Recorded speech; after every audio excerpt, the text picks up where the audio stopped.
And welcome. Welcome. I'd like to call this meeting of the Minuteman School Committee to order. We're here tonight to interview Dr. Kathleen Dawson for Superintendent Director of Minuteman. Welcome very much, Kathleen. We're very happy to have you here. So we do have the school committee in person today. We do have people who are observing via Zoom. So with that, I am just going to turn it immediately over to Ford to get us started on tonight's meeting. Thank you, Pam, and welcome Kathleen, and welcome to the school committee. We'll do what we have done in previous meetings. It's going to be approximately an hour and a half of prepared questions, the same questions that we've asked every candidate. And then we'll take a short 5-minute break after that's done. And then we have about a half hour of questions, follow-up questions by the school committee. That's going to be our process. I'm going to ask each school committee member to introduce themselves, and then I'm going to introduce you, and you can have an opening statement, and then we will start the questions. Is that all right? Yes, thank you very much. Right. So we'll start over with Mr. Stuhlin.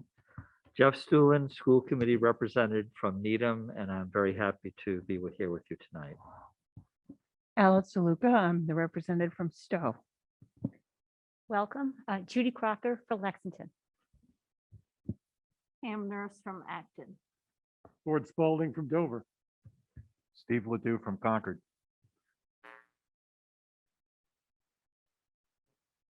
Burlington.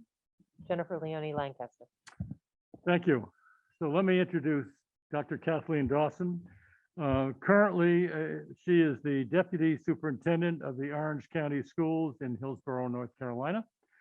Prior to that, she was the Chief Innovation Officer in the Guilford County Schools in Greensboro, North Carolina. Prior to that, the Executive Director of Schools Support and Improvement in Metro Nashville Public Schools in Tennessee. And prior to that, from 1997 to 2015, she served in various educational capacities in the Boston area. And I think you will find her journey to this place this evening. It's very interesting. So Kathleen, welcome, and we look forward to our conversation with you. You may have an opening statement. Thank you, Mr. Spalding. Thank you, Chair Nurse, and all of the school committee members. Thank you so much for this opportunity this evening, and I look forward to this dialogue so that we may get to learn more about each other. I have been working my whole career for this moment, so please know how special this is and what a great opportunity.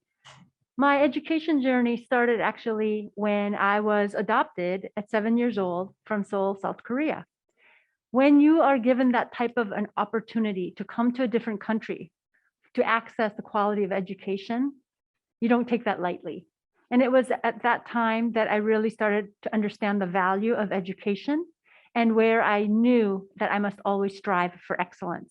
And so throughout the years, I've been very careful in my preparation so that I may one day prepare to be superintendent. And that's how my journey began as a classroom teacher, so that I may walk the talk, that one day when I would be leading teachers, I could say that I have been in your shoes. I know what it's like to be a classroom teacher. I know what it's like to be a principal. I know what it's like to be at different levels of leadership in central office. And this has been very purposeful because I knew one day, again, I'd be here applying to become a superintendent.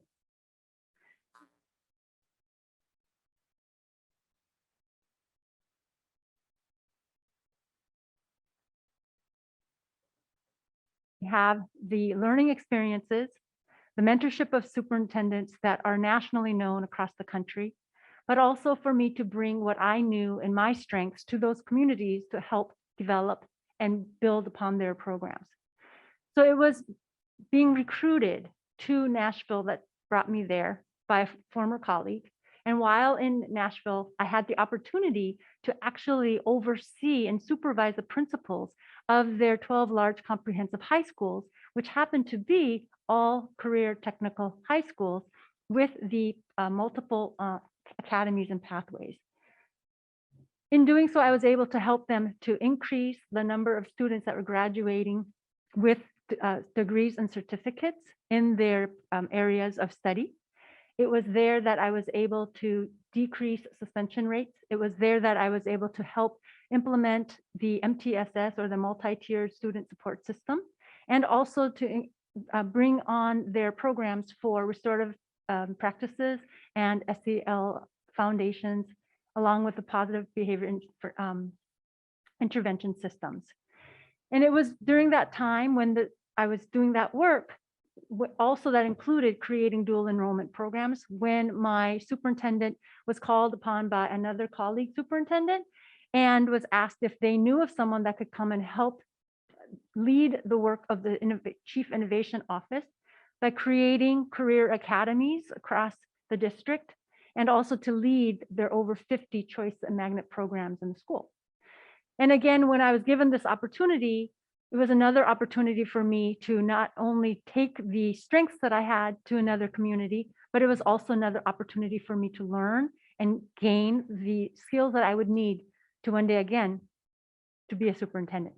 And so when I went to Guilford, and I think you saw in my digital portfolio, the 5-year CTE plan that we developed as a result of a report that was done by a Blue Ribbon Task Force that did an assessment of the career and technical education program in the district. And it was a long report that we took their recommendations in creating that plan. And as part of the implementation of that plan, within less than a year, we were able to create 5 career academies that were connected to the emerging labor markets as a result of a labor study that was conducted in that region. And so we were creating programs that were new.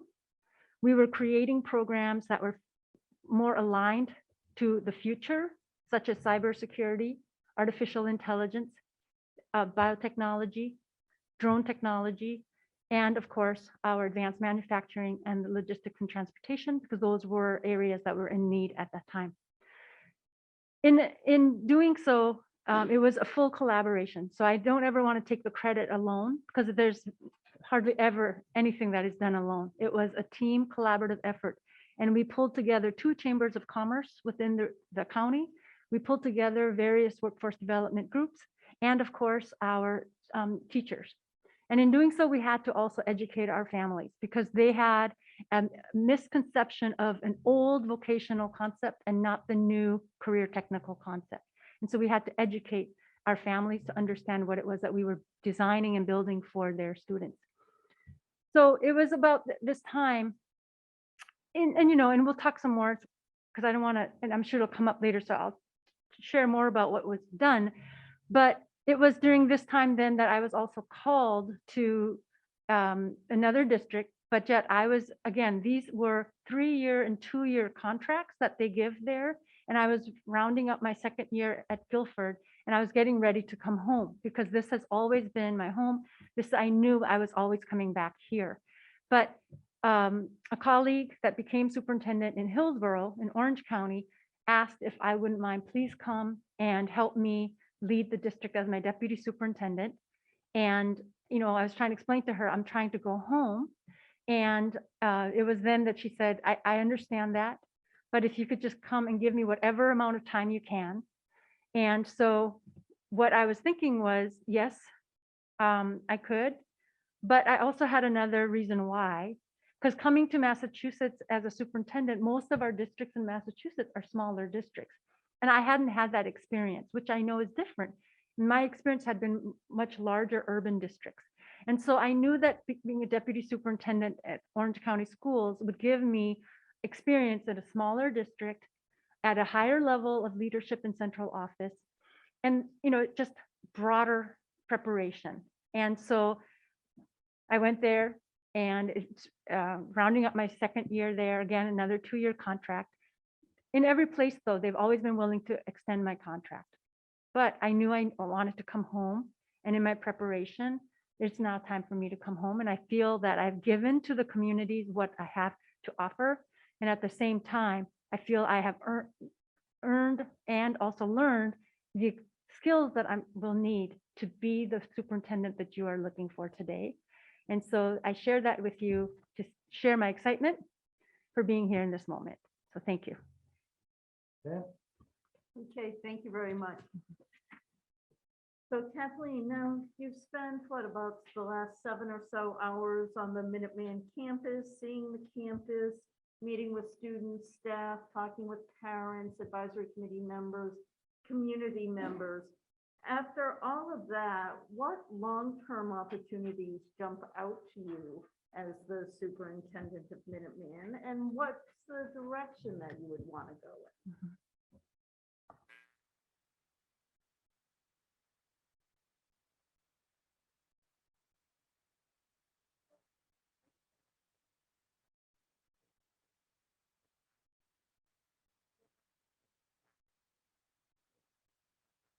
I was calling Joe all day, so please pardon me, Joe, Jack. So, and we'll have to tell Jack, and I'm hoping maybe he's watching so he understands that I did figure it out. They were wonderful, and I think you should be very proud. They are a true reflection of the school community here and the culture that, you know, the superintendent and the staff here have built. The relationships that they have developed, you could tell, very strong relationships. And to me, that's like the cornerstone of any community, because without positive relationships, things crumble.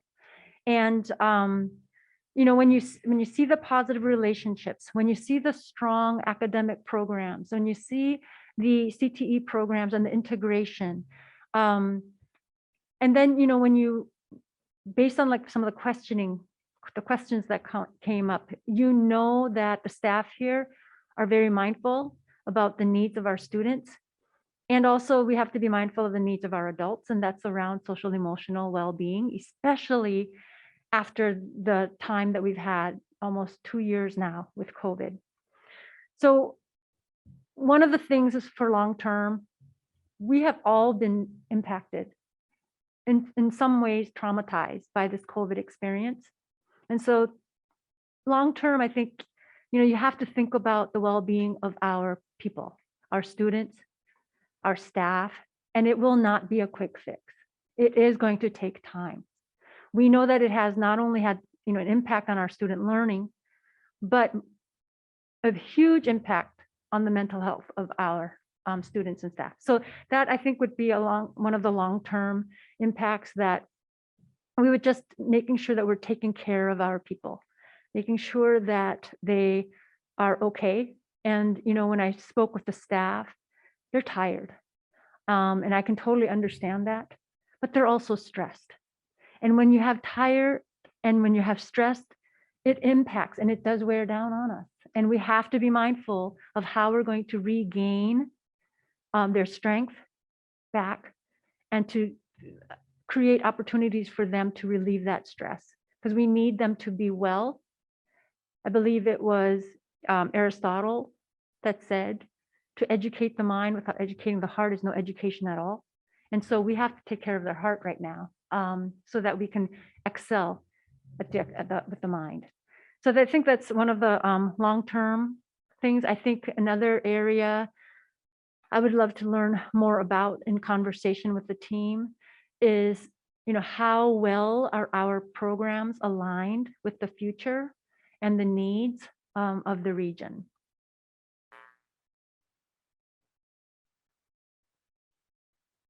That we are staying relevant and current and properly preparing our students for the future. So I know there was a second part, Ms. Norris, to that other than the long term.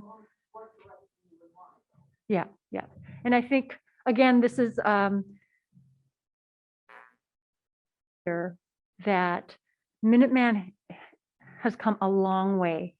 And I was talking earlier with the group that I remember back in the day when I was with Boston Public Schools visiting the old Minuteman and to the new Minuteman, but not just physically, right? Just what the community has accomplished. They have come a long way.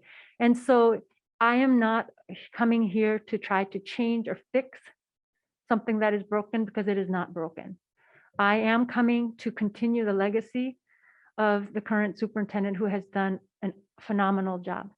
So I will, be coming to look to stand on his great shoulders and to continue building upon on what he has built, and that it will continue to be a collective effort, that it will be together as a team to identify what it is that we need to do to continue to grow. But at the same time, I have strengths that I'm bringing to the table. I have been to different districts. I have been to different states. I've seen other things that are going on across the country. And so I want to bring that perspective to the team. I want to help them to see what else is going on out there. And then so that we can say, hey, what are we doing? But what are others doing? And how do we collectively then decide how we need to continue to move forward? So if in any way that I can help bring that, that will be another a way that I would do that. Thank you. Michael? Thank you for it. Good evening, Dr. Dawson. Good evening. A superintendent needs a comprehensive understanding of financial issues far beyond that of developing a budget.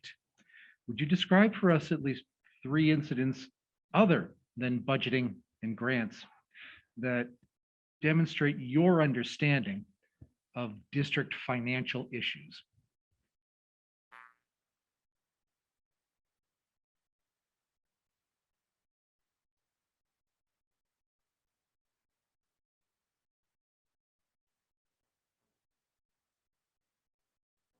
Short one. Okay, I'll be ready for the next The one. best job you can. Absolutely. No. This is good though, right? Because yes, there are the regular like financial issues and the budgeting and all of that. But when thinking about other incidences other than budgets and grants, I'm just trying to think of, for instance,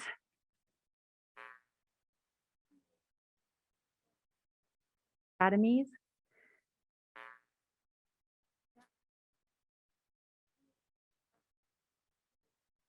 Program from capital needs to transportation needs to the financial needs for building new curriculum for professional development. It was like you had to think of all the financial aspects of starting almost 5 new schools within less than a year. Limited budget. So then you had to think about in what ways were you going to get the funding that you needed to implement this plan. So first you're trying to design a program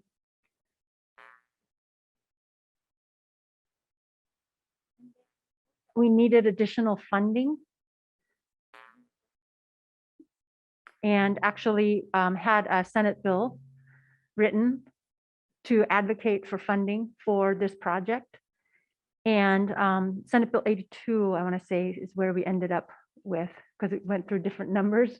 And I believe it's in the digital portfolio that you saw, where we received $3 million from legislation, 1.5 each year, to help fund this program. So that is one particular way, right, of financing it for programs. And another, and I would put this in this category because it wasn't a grant, it actually was a contract that we won with Fannie Mae. And again, it's coming up with out of the box kind of thinking to try to figure out what funding sources are out there and available and how can we go after it. So when I learned about the sustainable challenge that Fannie Mae was holding, we took a look at what are the parameters of that challenge, designed a program that would then help our trades program, especially our construction program, to collaborate with local minority-owned contract companies to come together and offer our students apprenticeship programs that would allow them access to classwork in collaboration with the college, that would give them different types of learning that we weren't offering at the school, such as geospatial technology. And then for our teachers, giving them access to get additional certification, of like getting leads certification and training. And then connecting with our community organizations that was sponsoring affordable housing and helping our low-income families with affordable housing. And creating a program that allowed our kids to get apprenticeships that went out and fixed up the needs of the affordable homes that would help them to qualify for additional affordable funds to fix up their homes. And so by putting together this program that involved families and community engagement, it also involved creating a toolkit that could be replicated by other programs across the country. And then we went to Fannie Mae. We put in an application. It was a three-step process. We made it through each level. The final was going to Washington, D.C. to do a pitch in front of investors. And that's how we were awarded and received the $500,000 contract. Fannie Mae had never given a contract to a school district before. But I think, again, this is another an innovative way of bringing funds into the school to support new programming that is outside of your traditional budgeting process. I'm trying to think of another one. I think another one would be like around dual enrollment and providing our students access. And this I've done in a couple different districts, both here in Massachusetts as well as in Tennessee and in North Carolina, is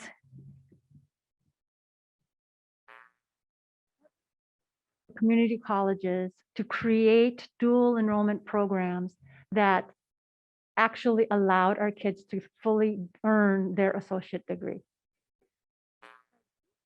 And where the finance part comes is our kids were now leaving our campus to take courses on college campus, right?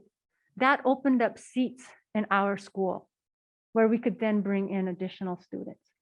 So that, that was another way that we were bringing in, student allotments by creating more space, by opening up seats as they were going to college courses.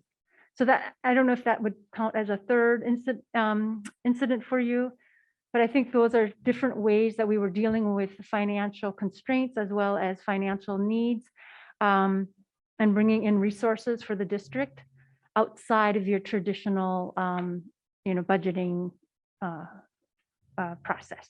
Thank you. Thank you, Kathleen. Dave?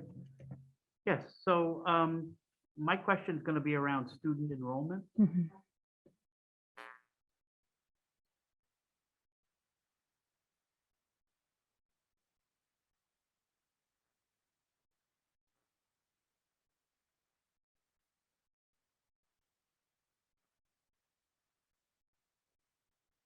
At Minuteman, given the current space and building constraints, and what direct experience do you have that might be helpful with that?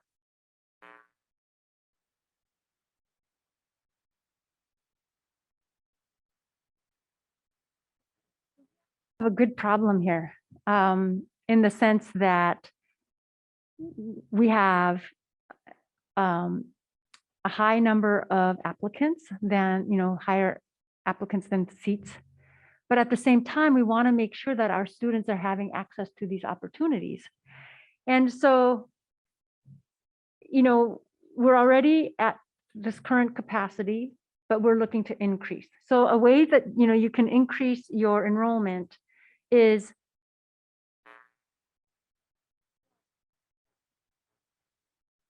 right? How are we going out into the communities? How are we going out to our feeder schools in our member districts so that they understand number one, what career technical education is versus the old school vocational, which would also mean that we would have to educate our families on what the difference is and creating opportunities for them to see the difference. Because, it's when you have, I should say, like, I don't know if I should say my generation, because I'm not that old, right? But older generation, our experience with the vocational was, it was in that building over there, and it's the kids that didn't do well over here, they went over there, and that's no longer the case. So we have to re-educate our families to know what vocational career, technical vocational is now. The highly skilled, highly technical programs, right? That is, yes, it's hands-on, but it's very rigorous. It's academic. It all, it creates opportunities for preparation for students, not just to go into the workplace, but also higher education, post-secondary, college work just as much as into the career. So there's that level of educating, branding and marketing of the school, right? And then you have to think about also what programs are our feeder schools offering that would give our kids access to know why they would even want to come to Minuteman. And oftentimes we do career exploration in the 9th grade, but there are opportunities that feeder schools could do this in the middle school grades. And so how are we partnering with our member districts so that they see this school as an extension of, their district, and that we're offering choices and options that to their students that they can't. And so from coming here, they are affording their students more choice and options. And then once you're here, if you don't have the seats, how are you going to increase?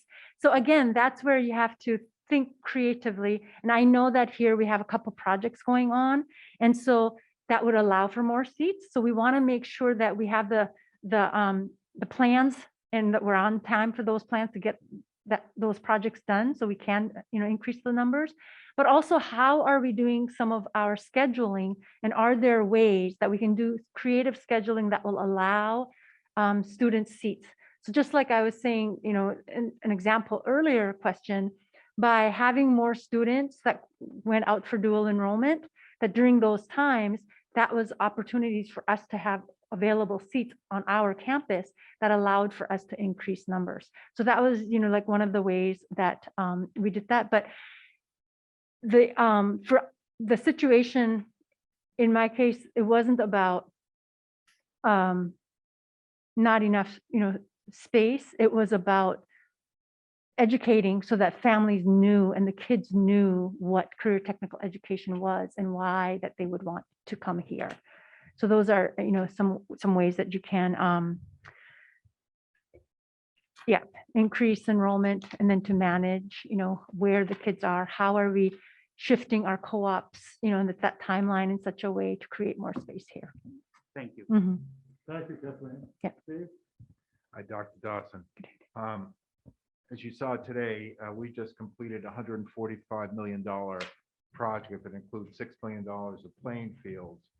When you look forward to the next 10 years, what would be your plan to generate capital to maintain and replace all the different components of our new investment? It is fabulous, the building. Great job. And then I did receive a tour of the fields, and state of the art, right? So we were talking about this. We have to create ways to bring in revenue so that it can self-sustain itself. And so when you think about, yes, we use the fields for our athletes, but how are we partnering with other institutions for them to be able to rent and use our facilities?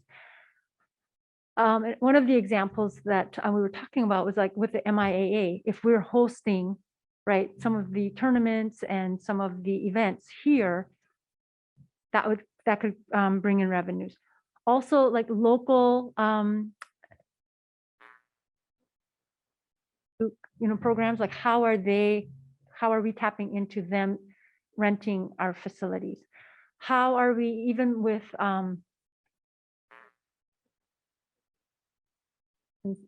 helping them to see that we have these facilities here and that there's an opportunity for them to use our facilities for different events, different retreats. There are ways, that they can see us as a resource and a facility that they can use. Also, when you think about,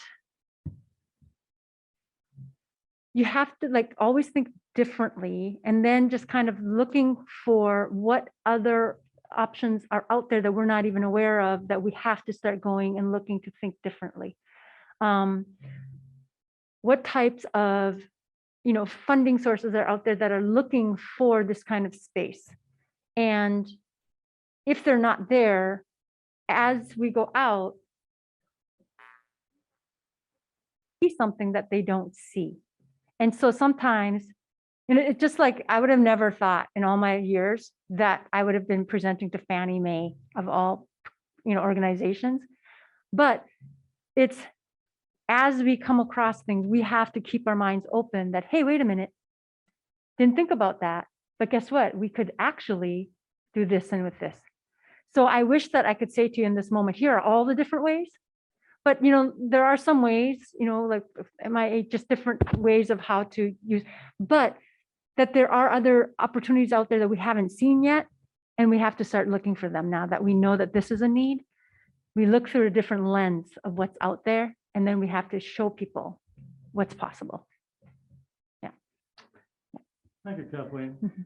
Kathleen, the Minuteman superintendent needs to be a master politician who can successfully pursue the interests of the district to those outside of the school. A few examples include present budgets and the key information to district officials in town meeting, be our advocate to the legislative delegation on Beacon Hill, communicate with businesses, industry as industry partners, private and public partnerships, be involved and respected at various related business and professional associations, PTE education.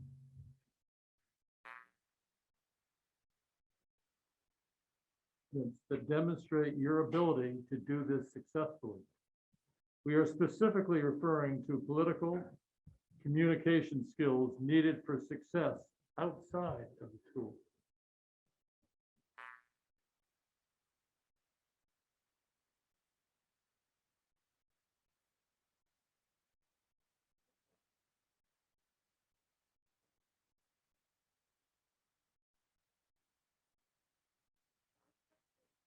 Advocacy with our legislation. Held breakfasts for our representatives.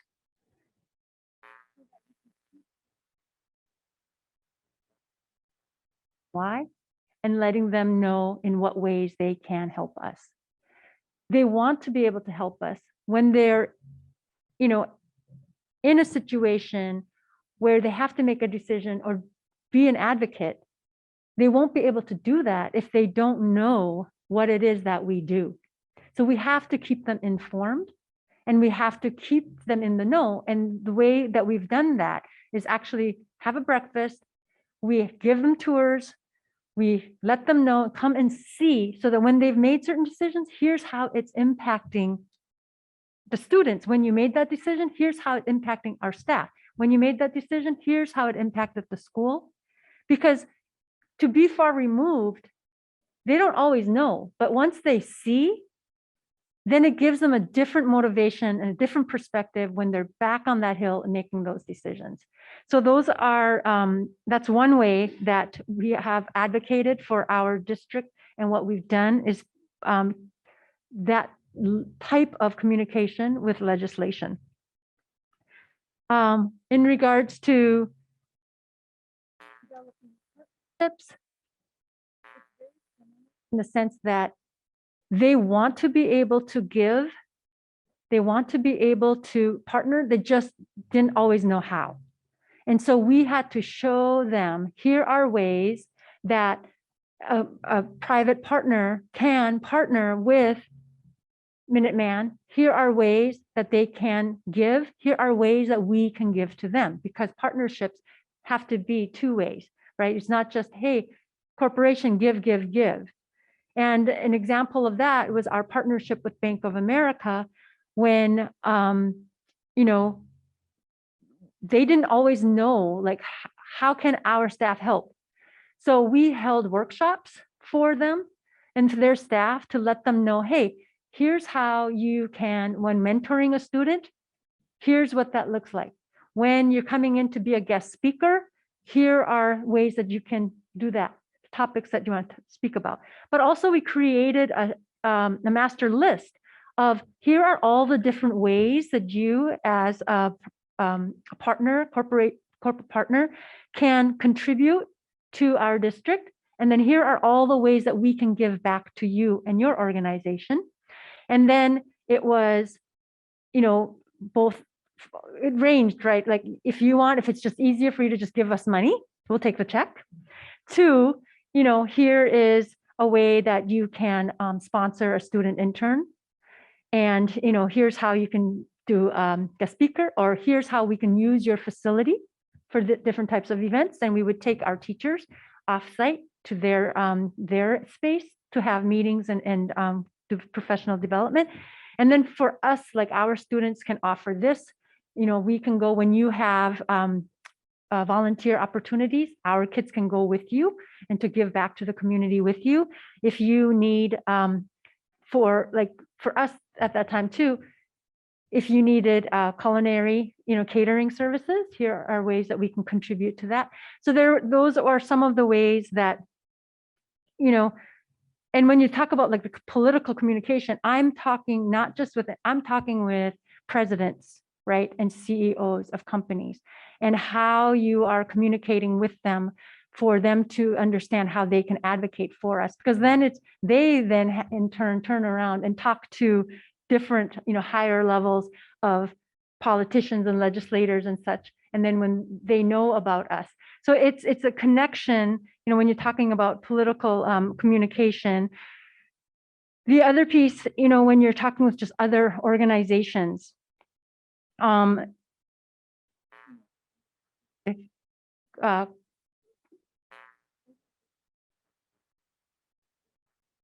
foundation, right? Again, I'm talking with the president of that organization and how we can partner and, you know, what things can our school, our program, our district offer to NAF, and helping them, you know, to see like, hey, could we create a partnership that will take our district to the next level? And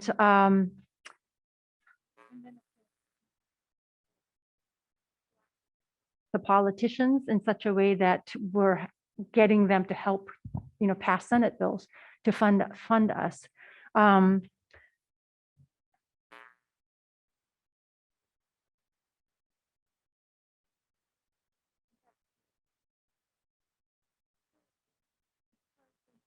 County, we are 2 school district county. And so there is the Board of Commissioners that we meet with on a regular basis and the other school district to collaborate on issues and topics. And then talking about even there too, like preparing our budget presentations. And that's the timeline right now that we're doing, starting to prepare our budget to present to the Board of Commissioners and making our case for the budget that we need from them. And so there's that level of communication that we're doing, as much as just having meetings and talking with them about the impact of COVID and what is it that the county can help us with and what the needs are. So there's that regular communication as well. Thank you, Kathleen. Yes. Jennifer. Good evening. Good evening. So describe the role that you've had in developing an annual operating and capital budget for the schools you've been employed by, and how you obtained acceptance of your initiatives.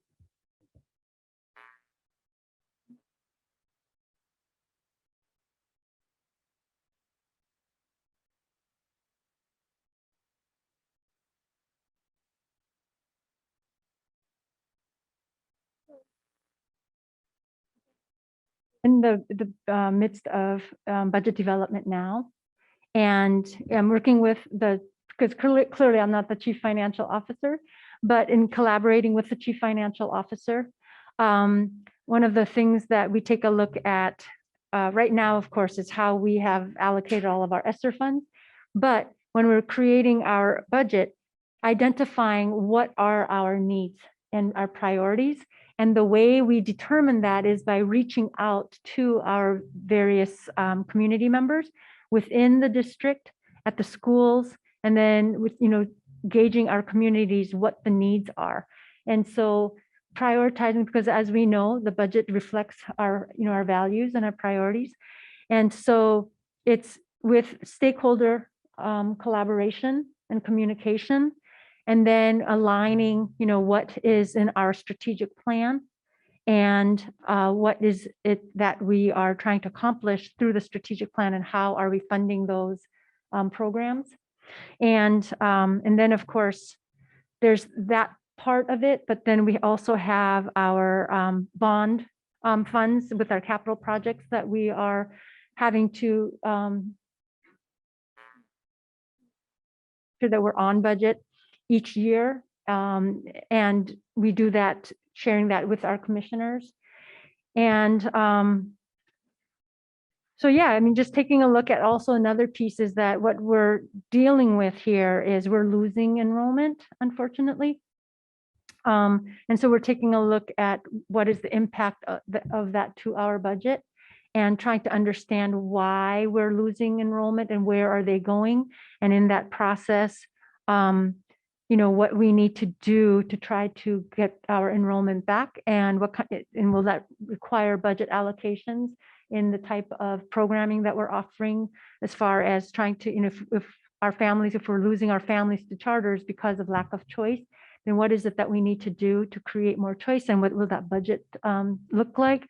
And then also, right now we're dealing with staffing, concerns. So we're taking a look at our budget and how we are allocating our budget for our salaries, and what will it take to decompress our salary scale. So these are some of the processes that we're going through right now, and we do that collectively as a cabinet, as well as with our extended cabinet, and then our principals.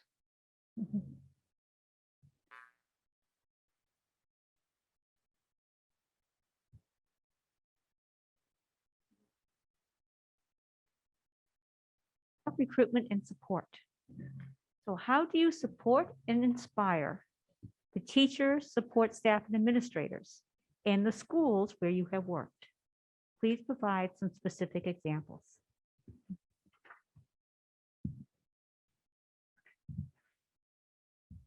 I think we can probably pull out a quote, right? Teachers don't leave jobs because of the job. They, leave because of either the management or the leadership, or, the culture of the organization.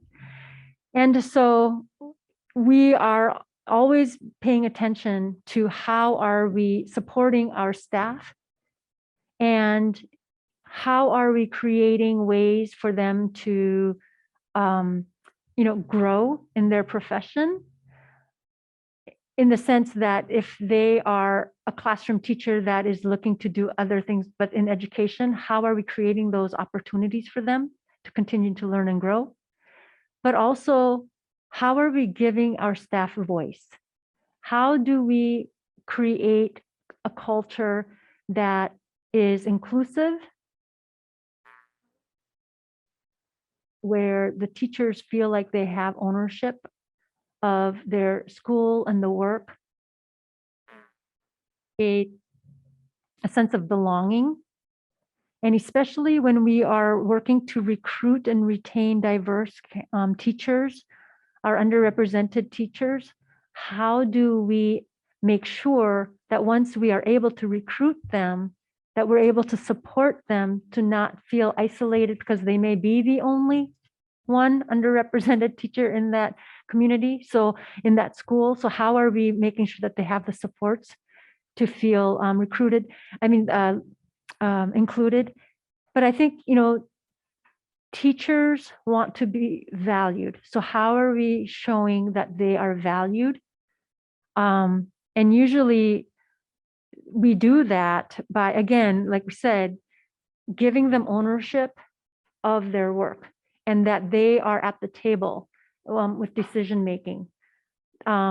It's not about, hey, this is what you do. It's, hey, how can we determine what is it that we need to do? How can we together do this? And so those are some of the ways that we, have what I have done, as well as with the team. And especially now, it's so important because again, our teachers are tapped. They have had to step up in ways that they've never imagined that they would have to, and they've done it. They've stepped up and they rise to the occasion every time. So how can we take care of them? How can we take care of their mental health? So, things that we've done, we've been fortunate enough to be able to give them bonuses. Not that money is the answer, but that, we can't give them more time, unfortunately. But for the time that they are giving that is above and beyond, the least we could do is try to compensate you for it. And because we are able to do that with the funds we have and that the state has given, we are doing that.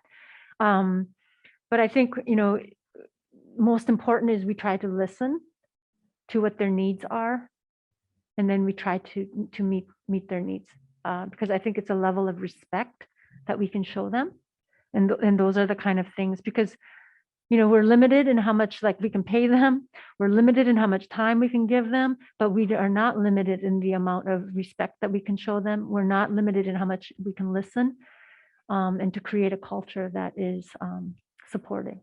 Yeah. Thank you, Kathleen. Jeff. Hi, Kathleen. Talk about your philosophy of collective bargaining and how it fits into the strategic direction of the district. What should the role of the superintendent be in the collective bargaining process?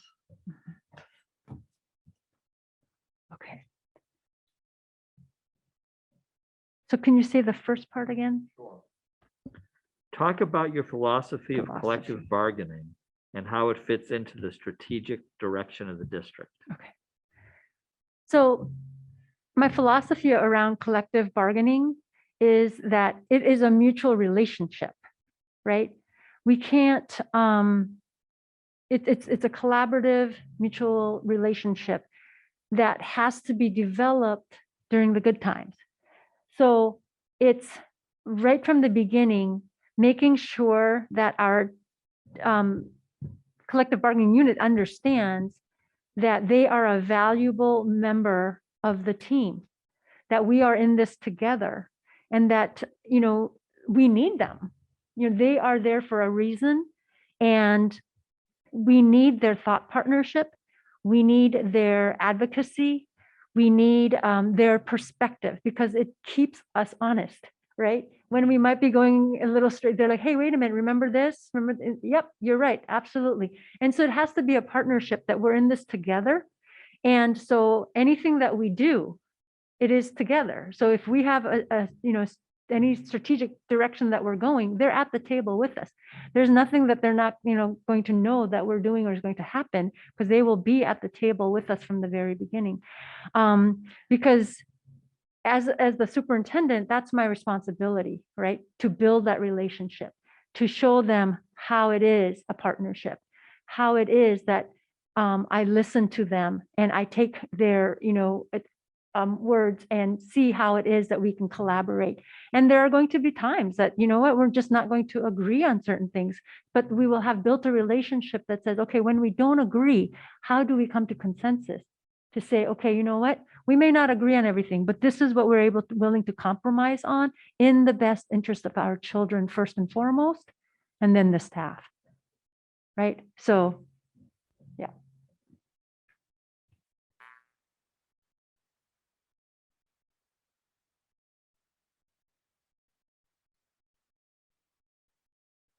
About staff recruitment and support. Mhm.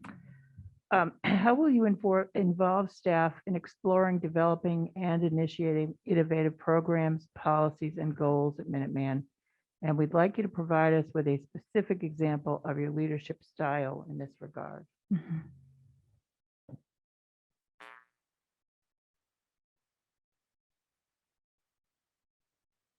Make sure I get all of that. Sure. Involve staff in. How will you involve staff in exploring, developing, and initiating innovative programs, policies, and goals at Minuteman? Mhm. And we'd like you to provide us with a specific example of your leadership style in this regard.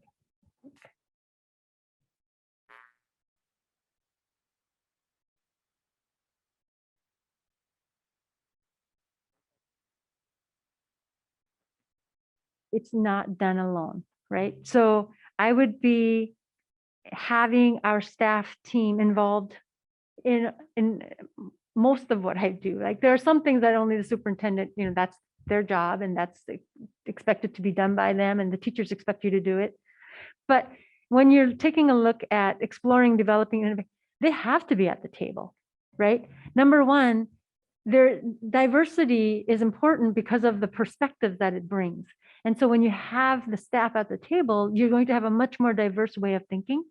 But at the same time, what, as the superintendent, what I need to do is create opportunities for our staff to know and see what's out there beyond what they know.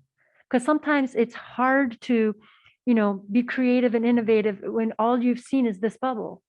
So how do I get them out of this bubble and say, hey, let's go explore here. Hey, let's go look here. Why don't you go here? Let's figure out what else is happening in this world and what's in the best practice. And what of that do we, as the staff, want to bring back? Because the more ownership we can give them and the buy-in, the more we know that it will happen and it will be sustainable. Because if you have them and you just tell them to do something, they'll do it to be compliant. But as soon as you turn around, it stops. And so I think, when you think about and I go back to the career academies, because initially it was something that the superintendent directed, like, this is what's going to happen. And so I had to bring the team and let them realize this is what we want to have to happen because it's in the best interest of our kids and it's what our community needs. It's what our school needs. But the way to do that, and I think this is reflective of my style, is I bring them together and I give them the information that they need and I share a vision. And then I try to help them to see how it connects and is a value add for them and what value add that they can bring to the table. And then they're part of, like, it might be an idea that we bring, but I don't build it by myself. It's bringing them to the table. And sometimes it's like, okay, that's not what I had in mind, but guess what? This is them building it and it's just as good. It might not be exactly the same, but it's just as good. And so you value that, right? And it's bringing them together, giving them a way to find ownership in what we need to do. Another example, in the current district, we have a major literacy initiative. And the teachers, of course, they don't want to change the curriculum. But yet research shows that the curriculum we're using is ineffective. And we should not be using this. But instead of coming and saying, hey, look, we're no longer doing this, it was, you know what? We need a resource to teach our kids this. So here's this resource for you. Here's the professional development around it. And here's everything to get you started. And this is really good. Look at the way this is improving my teaching, but also improving how my students are learning. And then they're realizing, okay, wait a minute. For us to do a better job of this, we need now this resource. Then it's like, oh, okay. But we already knew that, right? That was something that they needed. But instead of pushing it and shoving it down their throats, we gave them a piece. And then as they were experiencing it, they realized, oh, we need this and we need more. And then they're asking for more. And so now, we also had a literacy audit, and they're hearing, okay, the part that they're doing, it's going really well, and the positive impact it's having on the kids. And so they want to now take a look at what more we need to do to make the full change. Yeah. Don't worry about that. It's a 5-minute warning. No, it's okay.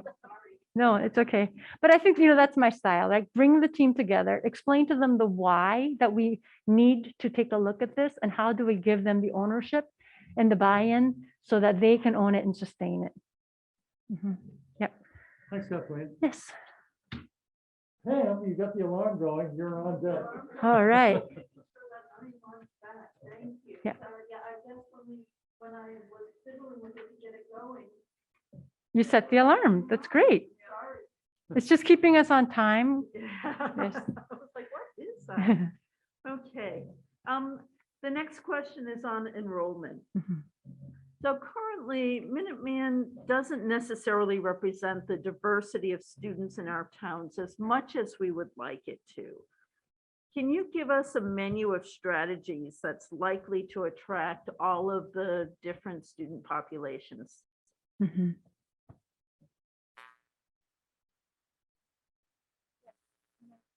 Enrollment. I think in part,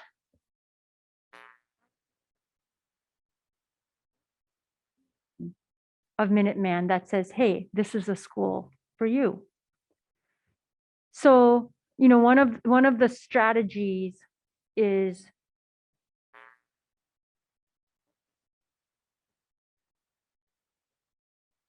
why these programs are for them.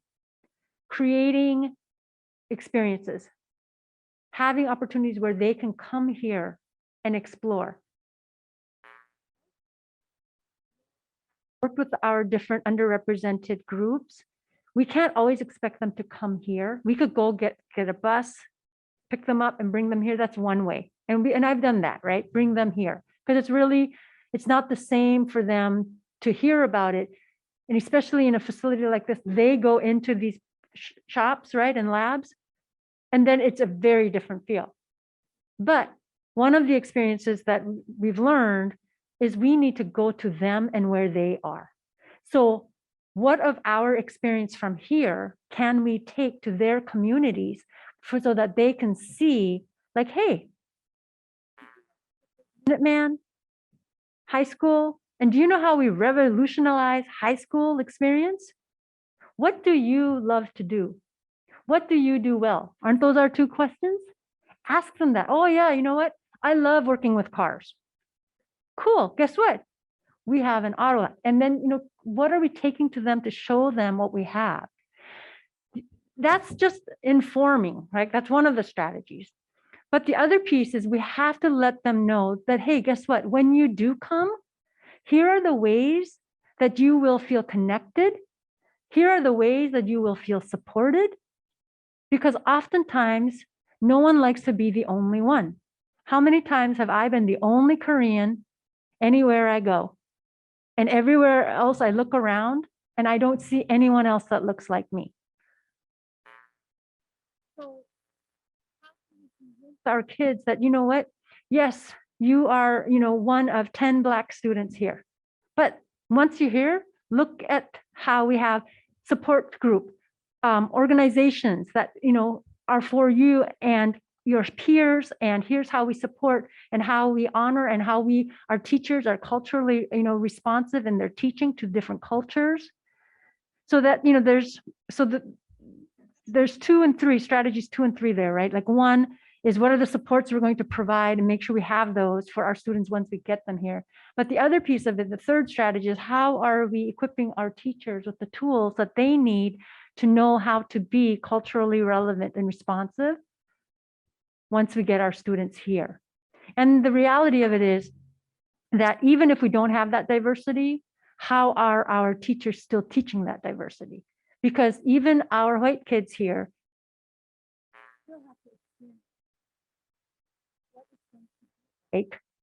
when you're in a diverse community, because they're not going to be just here. They are going to have to go into the real world where they're going to be in a more diverse, environment. So that's another strategy is for our kids who are here that are, the regular, like not the regular number, but the majority number, right? Because once our kids get here, how are our student peers going to receive them? How are they going to treat? So it's that cultural responsiveness for our students just as much as staff. So these are just some of the different strategies. And then of course, the family communication, right? Families want to know that their child is going to be safe when they come here. So how do we ensure them that? And again, oftentimes you've got to go where those communities are. Yep.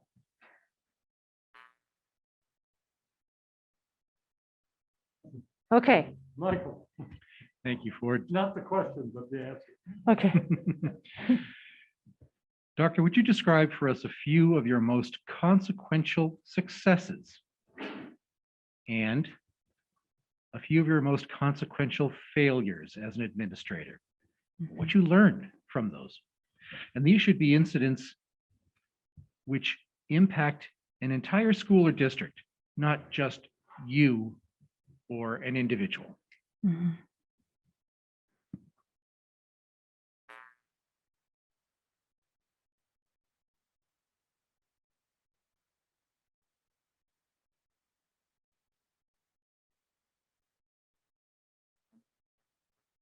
That I haven't already like shared. That's my pause, just to try to let you know a little bit more about some of the things that I've done.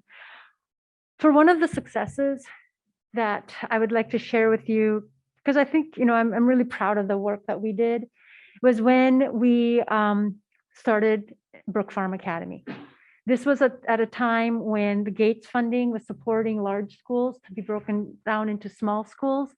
And I had the opportunity to join the team. It was one of the smaller schools that was being opened at West Roxbury Complex. And Brook Farm Academy, the team had like a business plan for the school. And I had also written a plan for a business school. And so to come in and to bring that plan and to build a brand new school, a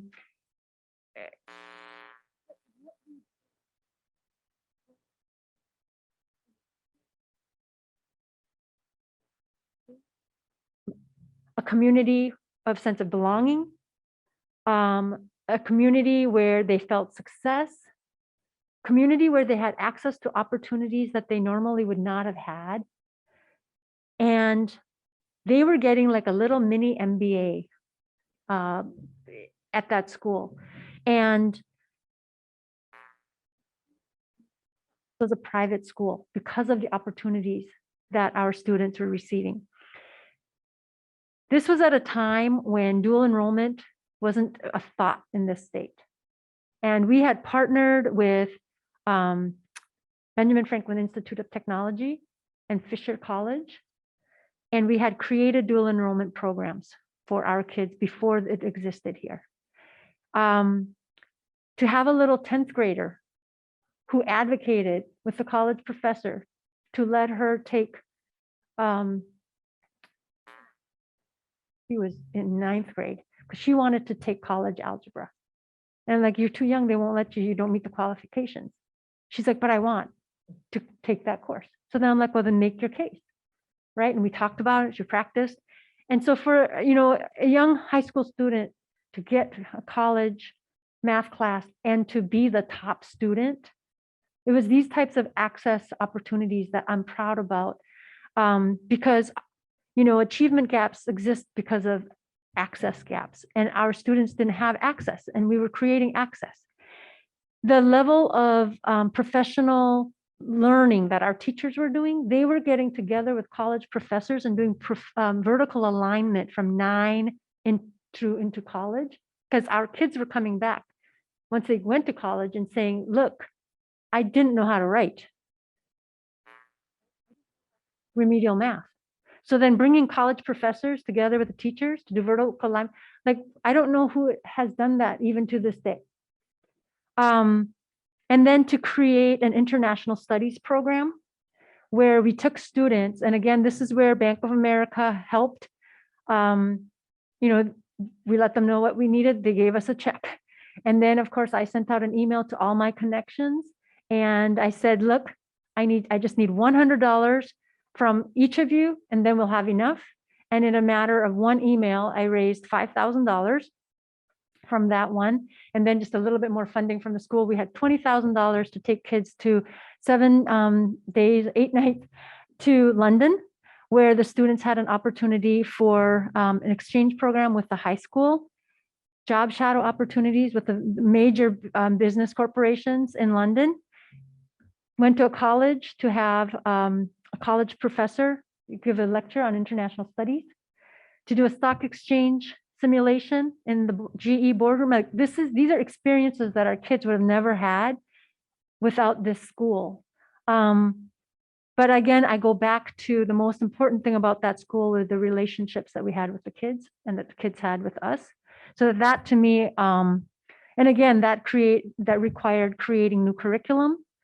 And that required us to build a relationship with National Academy Foundation, who they didn't know me, I didn't know them, but I just reached out, and then all the different partnerships with all of the major finance corporations within Boston, we were partners with. Every single junior and senior had a paid internship during the summer, worth $175,000 worth of paid internships. Like these to me were a great success. Right?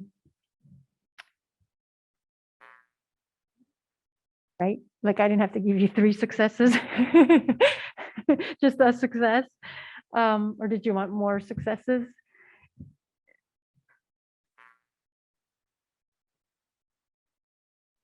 Of a failure. Sure.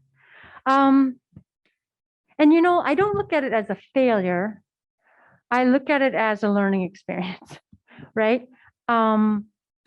Because until you do things that don't always like go well or the way you wanted it to, you don't learn the lessons that we need to.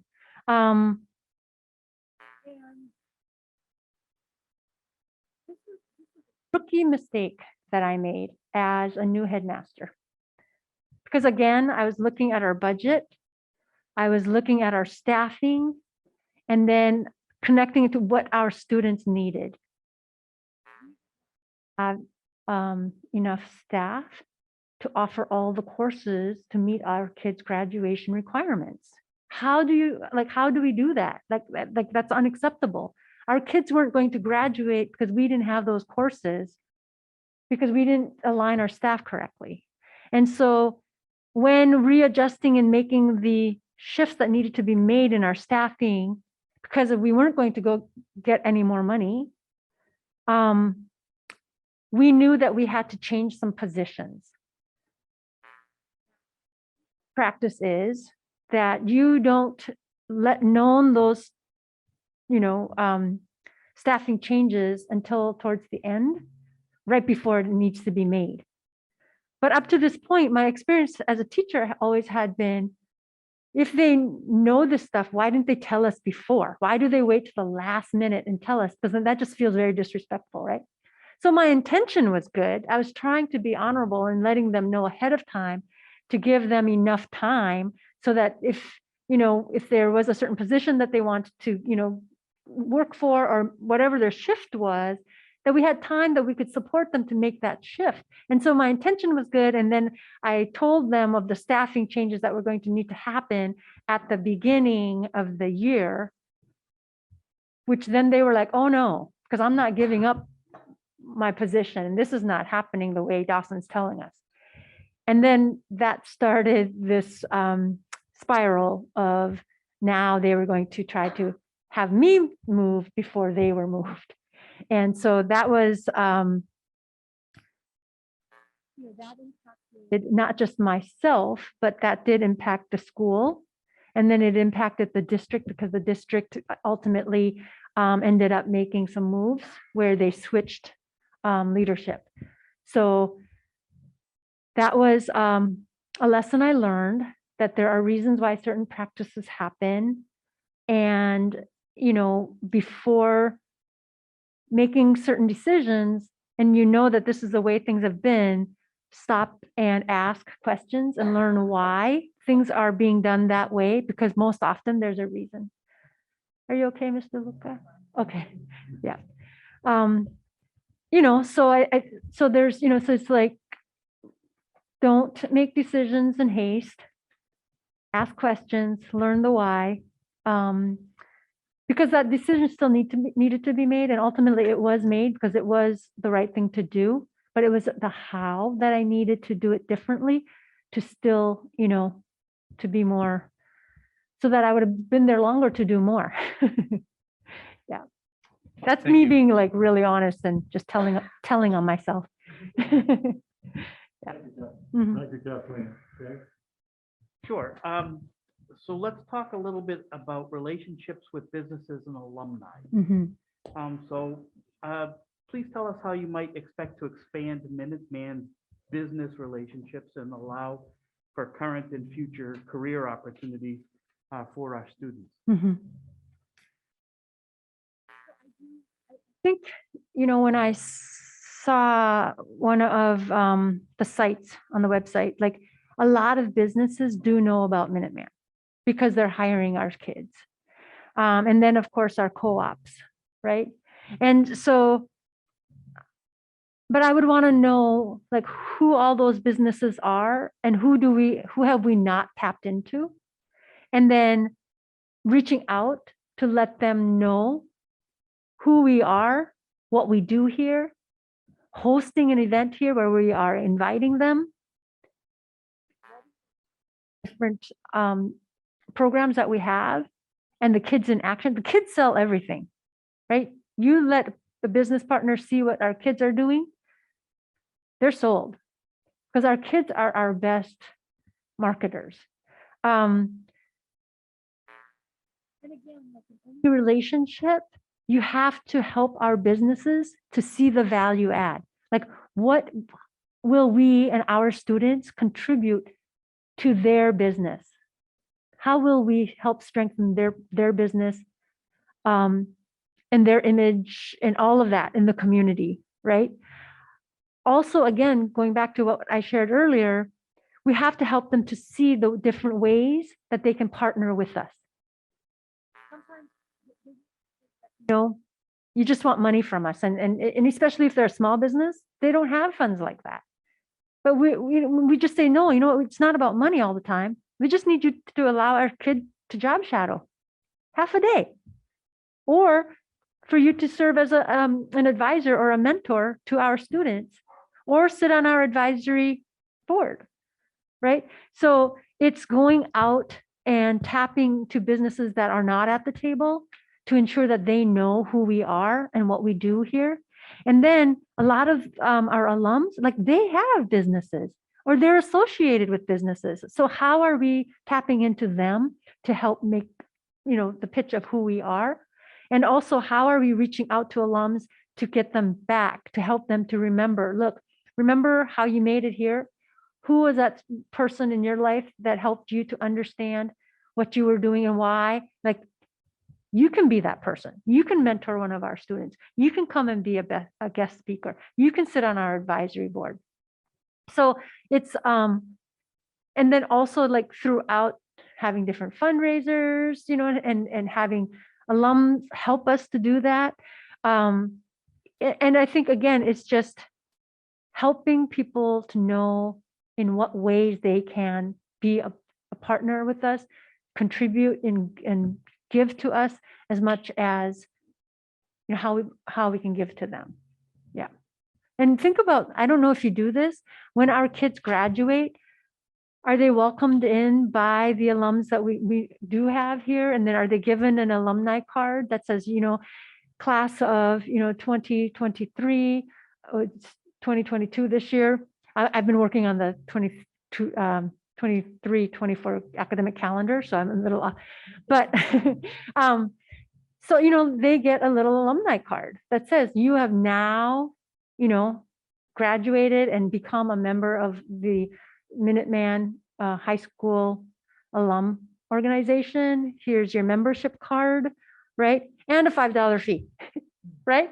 We don't charge them the $5 fee, but not the first year, consecutive years, because we got to get a little slush fund to be able to host events and, things like that. But what a way to start, like being welcomed in with an alum and say, here's your card, and, start that culture that when you graduate, you don't leave, you just shift to being an alum. Thank you. Mhm. Thank you, Kathleen. Yeah. Steve? Kathleen, my question's about grants and donations, and I know you touched on this a little bit already. Yes. Some vocational schools in our area have been very successful in securing financial donations, public-private partnerships, and grants for their schools for equipment, program expansion, and dedicated space for programs. What's your experience in fundraising of all types? Yeah. So I guess throughout my whole like career, I've done a bunch of that even from when I was a teacher. At Madison Park Technical Vocational High School here in Boston.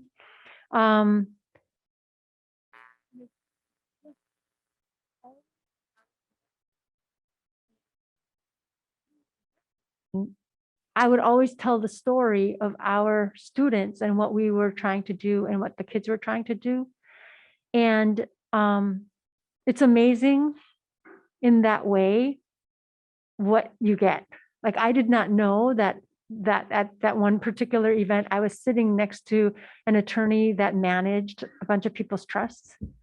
Next thing I knew, he sent me a $15,000 check to say, hey, heard what you were doing.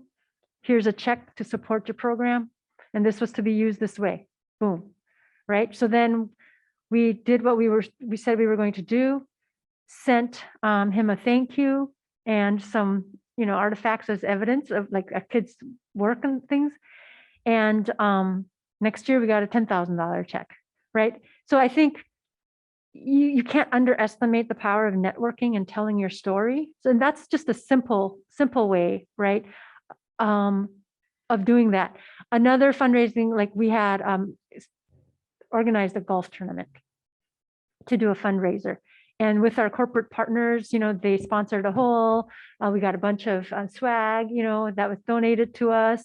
And then we went out, and because they were our corporate partners, and then our teachers, like they got a team, and then next thing you know, we have a full organized, golf tournament event. So there are these types of fundraisers that we've done, but also, when you're working with corporations, they have different programs and things that they fund. You got to know, right? So you have to look at what's out there, and you're constantly reading and knowing and just constantly out searching. And then there's so many organizations out there with funding that they just they want to give, but they don't know who to give to. And then nobody asks them. So there are lists, and then so you constantly have to, and again, it's thinking differently. You can't think all the time like, this is what they're asking for, so this is what you give them.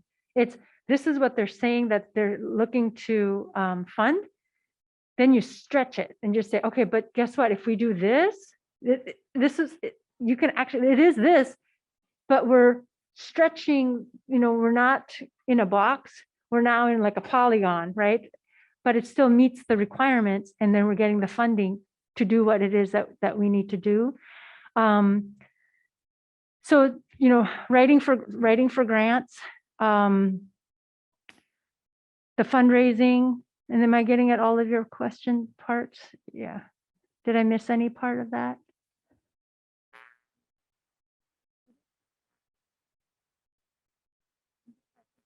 Recently, if there was another one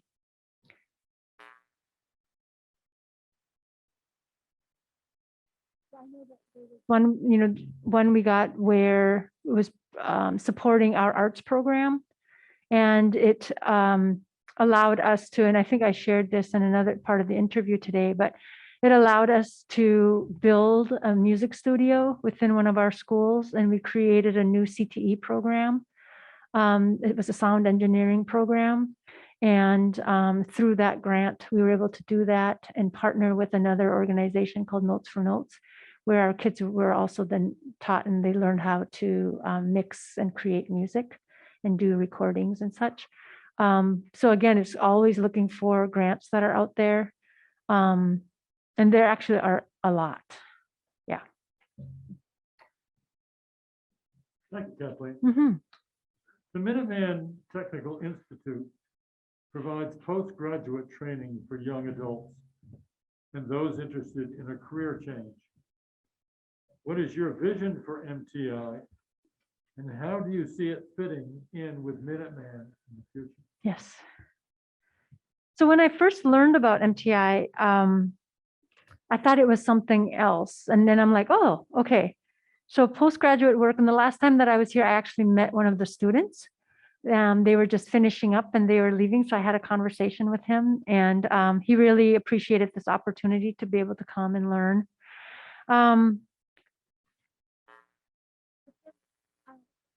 We're having a conversation about revenue sources and how can we bring in revenue. And so I was wondering, how could we partner MTI with our different business partners that needed a place and a resource to upskill, their staff, their employees. So, they're always needing to keep their staff relevant and, current in their practice. So could we not partner with them and they come here and use our facility, state-of-the-art facilities to stay current and get the required skills training that they need to keep moving up, or staying current at their current positions. Also, if there are opportunities for, people who are changing careers. About this concept, actually, when I was in Cuba and learning about their education system. And again, it's like I'm stretching what they do, but they prepare like their people for retirement. They don't just retire and go off. They actually like counsel you and have, a transition program, and they support that transition into retirement. So it's kind of like that concept. Say that a business knows that they're going to have to let someone go because it's not a right fit. But how could we get those people and introduce them to a new trade, and show them another career opportunity? So that's just like a very specific example, but use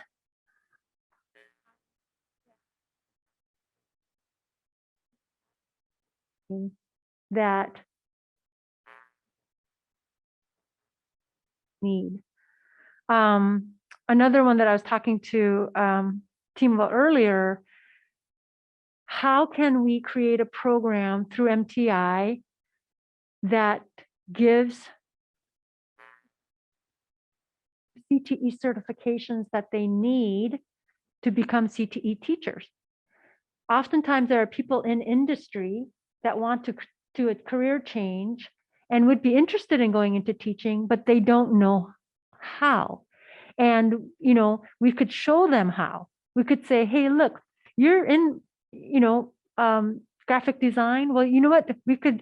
There are teachers in CTE schools across the state that are looking for, graphic design teachers.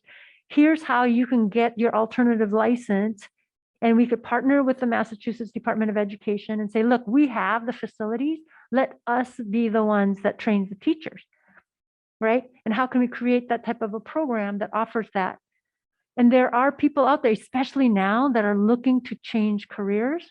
So how can we be the owners of preparing those teachers, right? That's just another way that we could partner with Department of Ed, corporations, and MTI to say, look, let us create the program, let us bring in that revenue. So that's just another example, right?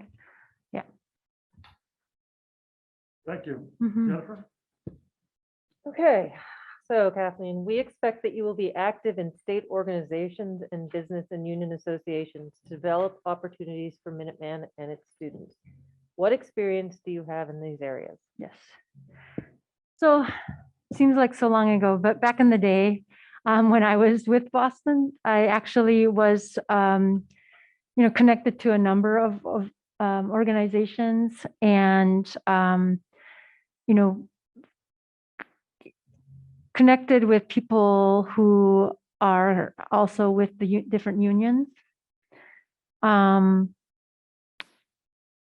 it's different, like within the corporate world, like not in education, because here you have to go outside of education. So I would, coming back home, I would retap into my network of the Emerging Leaders program with the UMass that is quite large there. And of course, just my network back with being at Harvard. And then of course, just all my friends and my network here that are already in industry, that are in higher ed. And I would tap back with them, because that was those were some of those opportunities where I was out meeting different people, talking to them about, and there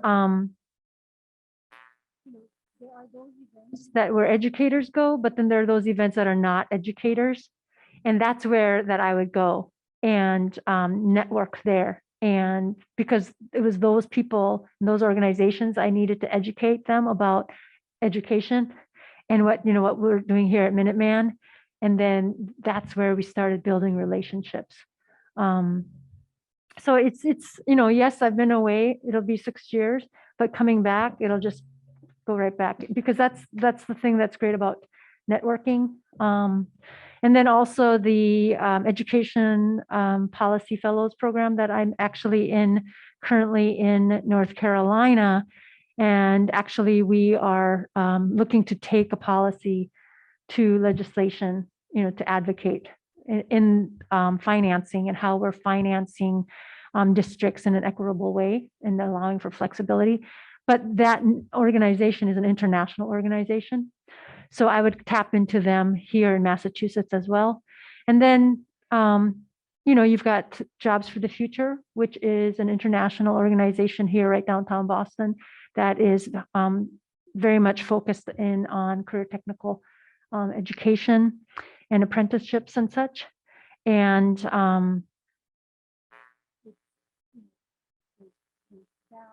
of course, there's your local like MAVA and just different organizations that I would just rejoin or go back to and just kind of reconnect.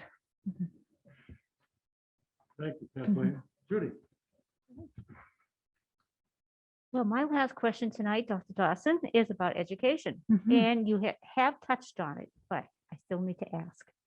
What are your ideas on expanding opportunities for students to obtain co-op jobs and attend community college during high school?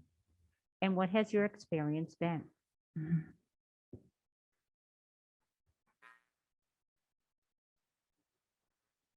And I was looking to come back home and looking for a superintendency. Why I felt like I feel it in my heart that Minuteman was the right fit for me, and me a right fit for Minuteman, right? Because so much of my work that I've done in education has been around creating these types of opportunities and access for our students. And so when you talk about, again, going back to Brook Farm Academy, like the Boston Public Schools did, created access to a certain number of internships and co-op like opportunities for our kids. But to get every single junior and senior, that was me and my team. We went out and, had the conversations with those businesses, did the workshops for them on how to take a student intern. That was us doing that outreach to create those opportunities. So much so that Boston Public actually came and said, "What are you doing? How are you doing that?" And now, more immediately, what we're doing in Orange County schools is we are creating our own apprenticeship program, because we were also seeing, number one, our students needed opportunities, but our district, we are short, like we can't find certain team members in our operations division. And so we're creating our own apprentice program to create opportunities for our students during the summer. We're going to start it this summer, and then we're looking to create a year-round program where our kids will, we will pay them as apprentices, give them that on-the-job training, as well as then access to coursework, right? And certification and dual enrollment. So we always see co-op, like CTE it's not career or college. It is when career, when college. right? So the kids never see them as two separate things. They see that, okay, look, when you enter this world, it's how are we learning our academics embedded through CTE so that it's relevant learning that they're learning. That's why, this career technical education is so valuable. Kids aren't learning this academics in a vacuum. It's they're seeing how it's applicable in the real world and in a profession. And then they're seeing that, okay, yes, I can go in as an apprentice, but by my business, my employer, and I can work, but then at some point I need to go back to college because I need more training. So it's this constant, okay, I'm here, I'm off, I'm on, I'm off, I'm on. And it's the when are they doing this, right? And so these are the opportunities that we're creating. And then with dual enrollment, right from the beginning, like the work that I did in Boston to create those dual enrollment courses before they were even a thing. And then you go to, Nashville, and I was supervising, one of the high schools that I did supervise was middle college. But then when we looked at the data, we're saying, hey, you're a middle college. Why are only 4 students graduating with an associate degree when every single student should be graduating with an associate degree? So it was a matter of alignment of scope and sequence of courses, right? And it's just by tweaking that, they had every student on track to graduate with an associate degree. So then we also then said, well, why does it have to be middle? Why not an early college? So, and what I learned down south, like they use middle and early college sometimes interchangeably. But early college is more the concept where you do all of your 9th and 10th grade courses, your high school courses in your 9th and 10th grade year. And then you're taking your college, your junior and senior year.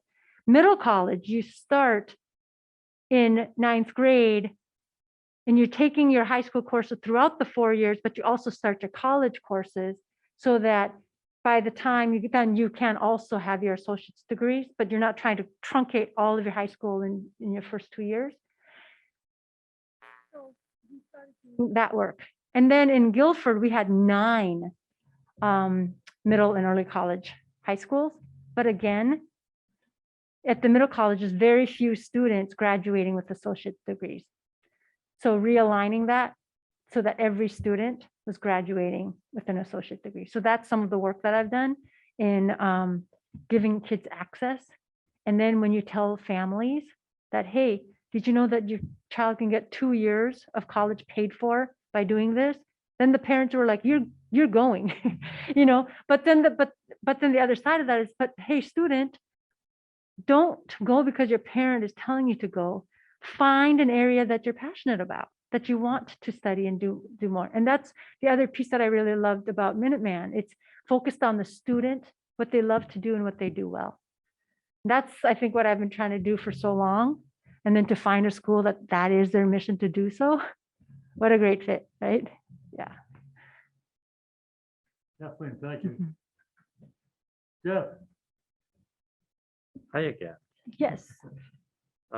What are the biggest challenges for you in switching from your current role to the superintendency of the Minuteman district? What new skill sets do you need in order to be a successful superintendent here?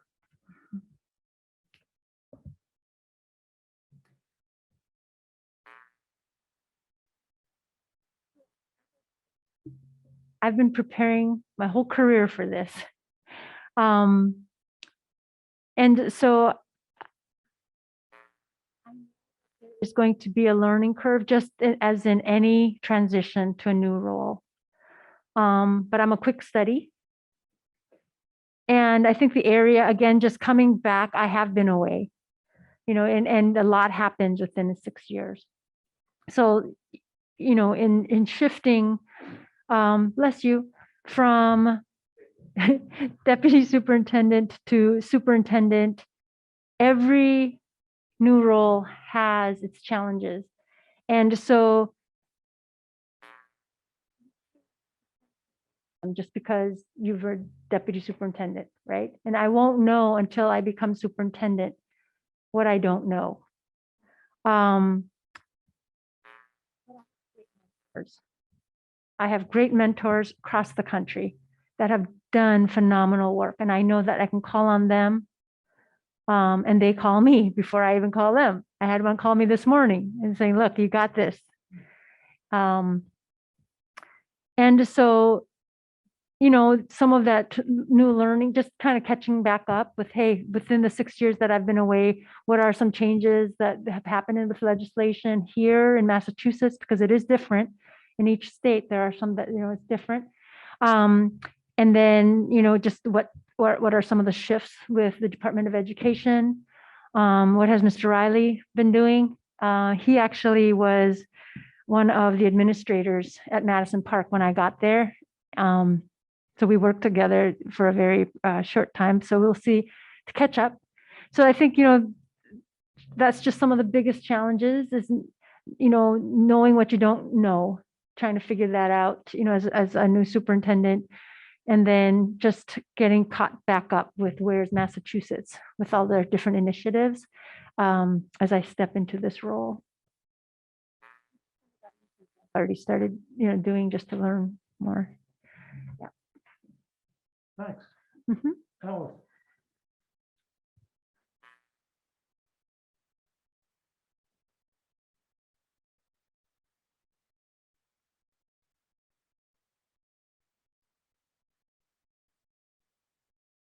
And in the next 3 years and why?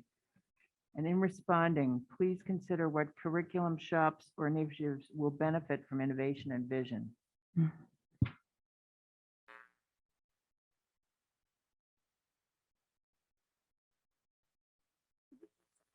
Research what I haven't found yet, but I am sure that there is.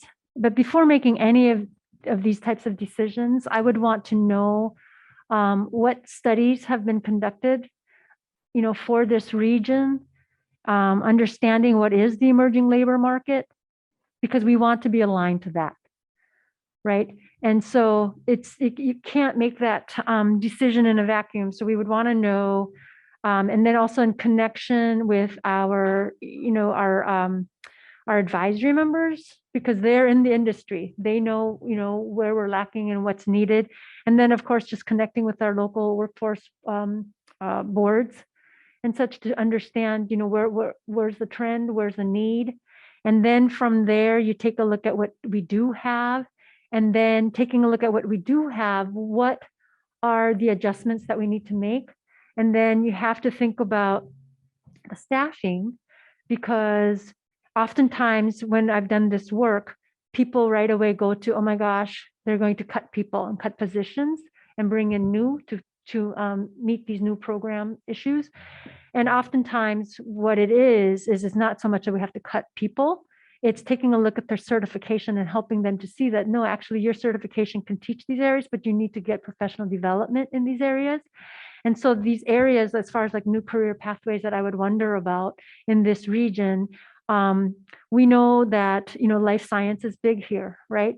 So what in the life sciences field, I know we have biotechnology, but what else is there? Like, for instance, right now too, like mental health is a huge need, but we don't always have mental health counselors. And so is that a need in this area where we can create that program? And when having done research for that in another area, it actually doesn't require anything special, like anything, you know, specialized for that. And so we can align that with some of our human services programming, but then it's the co-op experience that the kids will need that will get them to enter that career field at a higher paying rate. So it's, you know, I would like to know if that's an area, but I'm really curious to learn more about how we're offering our engineering, our computer programming types of programs, just because we know that technology is such a high need, and everything that we do is tech-based. Not everything, but I mean, so much of what we do is tech-based. So it would be interesting to know, like, how are we incorporating, like what I've mentioned before, like the artificial intelligence, the cybersecurity, the drone technology, and even now, like what's really big is the gaming industry, right? So how are we staying connected to the emerging labor markets? So I would want to explore some career pathways, but again, right? You ask the kids too, like, what is it that you would like to learn and to be able to do? But what I've also learned about new curriculum is oftentimes the kids can't tell you what they would like to learn of things that they don't know about. So we have to introduce that to them. We have to bring it to the students and to the staff and to the families.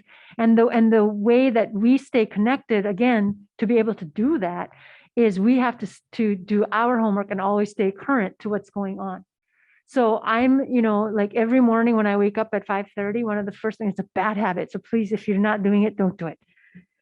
I should be getting up, jumping out of bed and starting my workout right away, right? Because every morning I do my high impact workout.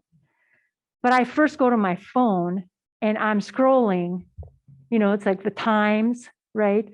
Wall Street Journal, New York Times, but then I'm also looking at all of these other different industries and what is going on. And then even just get random, like what's going on in the artificial intelligence world, what's going, with metaverse, like, what's all that about? Okay, augmented reality, like what's going on, what's happening and seeing in the future that says, hey, are we preparing our kids for this? And hey, because it is interesting. And I do have lots of questions about this metaverse and what will that mean for our kids' futures? And then their education right now, as far as like technology and and I haven't seen, like when I go around, I know of two schools that I worked with in Nashville that the kids were already doing augmented reality. And we were doing so in partnership with a company there, and our kids, we already had the camera set up and they had their eyewear and they were going on virtual field trips. And, we were doing that and then actually working at the zoo virtually through the augmented reality, the virtual reality like setup that we had. But it's like, why are we not doing more of that in our schools? If that is the trend and if we're headed that way, why are we not doing more of that? And so, when I think about like new career pathways, I just would like to do a little more exploration here about what we do have. River said that, in engineering, they're using Python. And so when I do my homework around what are all the different computer programming languages, Python is still one of the top, right, programs that is highly used across, the industry, but there are others. And so how are we exposing our kids to other programs? And, when we talk about, especially like here, we have horticulture. How are we using geospatial technology to teach the kids about, when we are growing in planting things and how we make certain decisions about the topography and just different things like the technology and the sciences of what we're doing. Curious about, renewable energies. Like, everything right now, it's about the electric vehicle. And we have, what programs do we have here that's teaching kids about that and that future? What about, solar energy? How are we doing, how are we teaching kids about the sustainable energies, right? Some use it sustainable, some use it renewable. And again, I was seeing all the plants and you have an awesome greenhouse and I wish I had a better, like greener thumb. But then I'm also wondering, okay, where, are we taking a look at hydroponics, like different ways of growing? That it's just beyond the traditional, right? So there are lots of different pathways and new programming that is future ready. And also our kids are very, very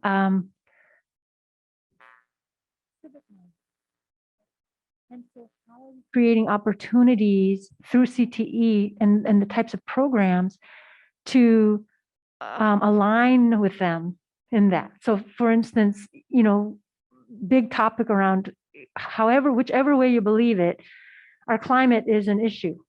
And so how are we teaching our kids how they can impact and influence that in their decisions, in their careers, in what they were doing? So these are all like different pathways I would love to learn more about, with like what's the thinking of our staff here and our kids here about some of these pathways and the pathways that we do have.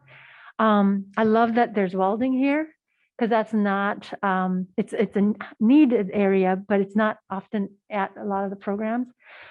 It'd be interesting to see how we can get some underwater welding in that, because I know there's a need in that as well.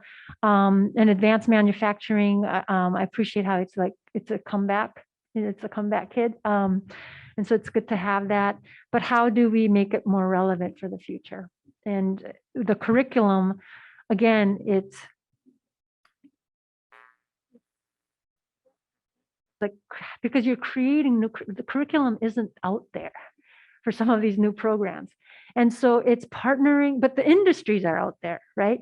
So it's partnering with industries and those people who sell actually to the industries, connecting with them to see what they have and using their materials to create curriculum for our kids. That's what we've done. That's what we've done with our drone program, because we wanted a more rigorous program than what was out there. And then when you think about, like cybersecurity, who has curriculum for that? So we've had to create new curriculum in partnership with industry, because it's not something you can just go and buy packaged. Yeah. Mhm. Thank you, Kathleen. Mhm. Pam. Last of our prepared questions. Okay. And this one is on special education. Yes. Minuteman has a large percentage of students on IEPs. Mhm. What would you do to ensure that Minuteman continues to be a welcoming environment for students with disabilities? Yeah. What's really commendable is that you do have such a high percentage, right? And yet they are still doing well. And I don't say that to say, oh, because they're special, they shouldn't be. It's what the reality of it is that a lot of the programs, they're not able to serve their students with special needs well. And so Minuteman is doing that because they are thriving here and they are doing well. And I think that speaks for itself, and that does spread the word. When you think about the towns that are sending the kids, word gets around like, hey, you know what, my kid was, they weren't doing well in school, but when they went to Minuteman, they're thriving, right? But I think one thing that we have to just always continue to keep at the forefront is that how are we meeting the students' needs? And what services are we providing them? And in the CTE world, there is that special population, requirement that we have to make sure that we're meeting the needs of our special populations. And usually those include our students with special needs, our underrepresented groups, right? And so having an assistant superintendent that supports, this program, I think, speaks volumes about how you value our special education students and their needs. And then in our career academy developers, right? As they're creating these project-based programs, it's, incorporating how different students learn and creating opportunities for them to show how they're learning that is beyond just the test. And so I think that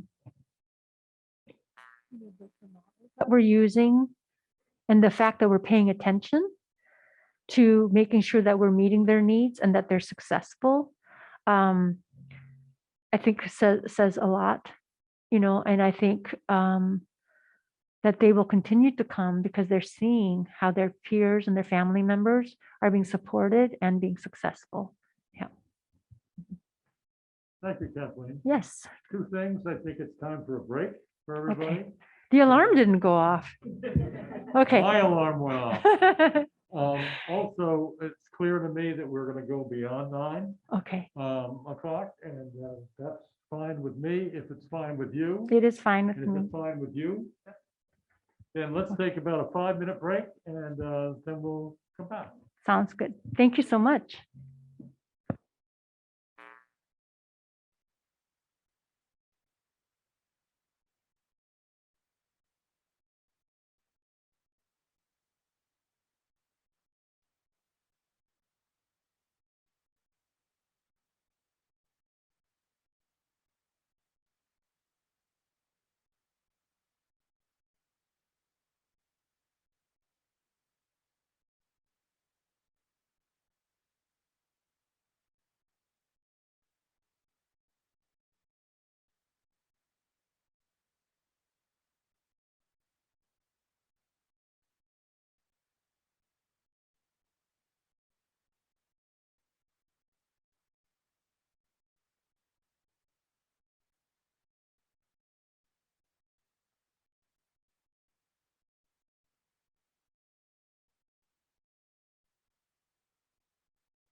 Thank you. Thank you, Kathleen. We're now going to turn it over to the committee to use follow-up questions. I'm going to start off because I can.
Look around, I don't see, ethnic diversity. I don't see many Asians. I don't see many blacks, And I think we have opportunities that we need to go out and talk to parents about.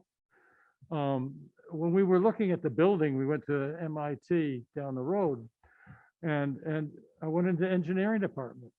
It was all males. I mean, heavens, this is ridiculous. There's some great, great opportunities for people.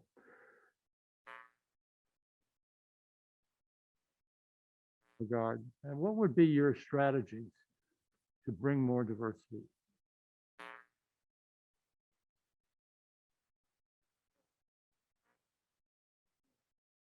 Noticed.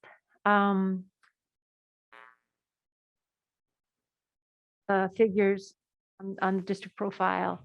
We're about 70-30 in males and females, a little bit less, and there's a national push and probably more beyond national, right? For young women to go into certain careers, especially like STEM and the trades that they're underrepresented.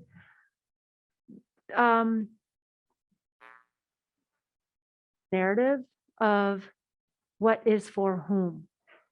And for so long, the narrative has been that these programs were not for our young ladies and our young females. And so the way to change that is we have to start young.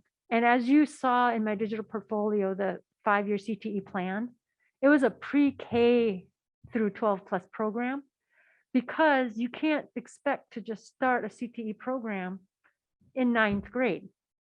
And so we offer 9 through 12, but that doesn't mean our outreach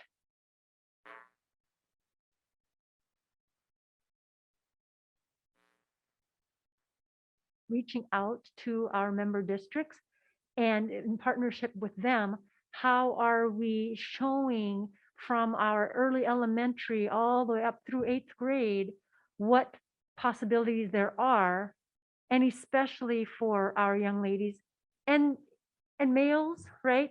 In programs that they are also underrepresented. And so we have to go out there starting early, showing our kids. And so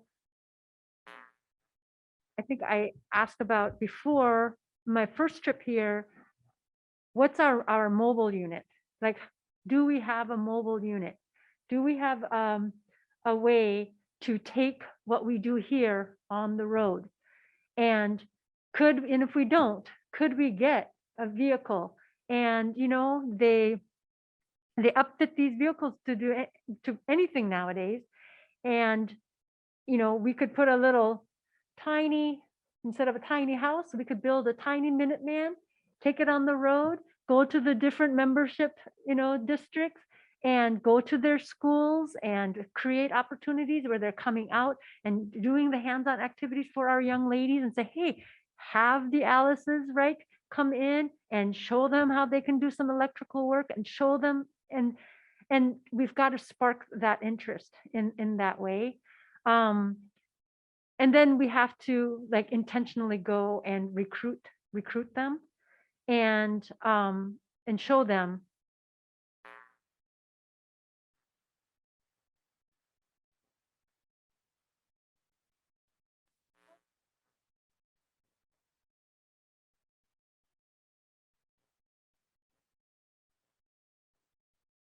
Wait a minute, this is what I like. Give our young ladies the opportunity so they could see that, hey, this is what I like. So I would go on that tour, right? I would go out there with our team of students and staff, go on our tiny Minuteman mobile unit and go out there and do that tour with them and show them having events here.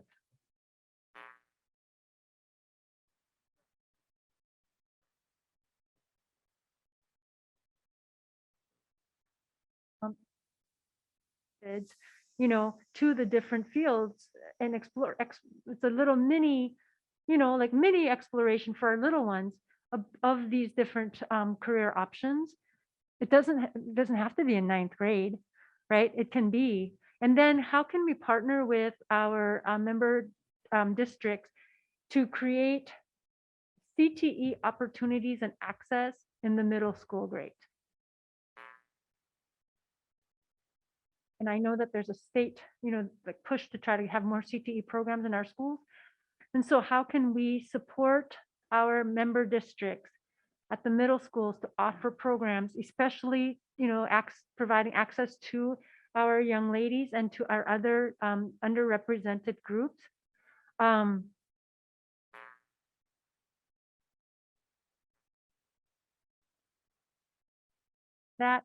And we have to show them, again, like I said before, with staff and students, like once you get here, there's a community here for you.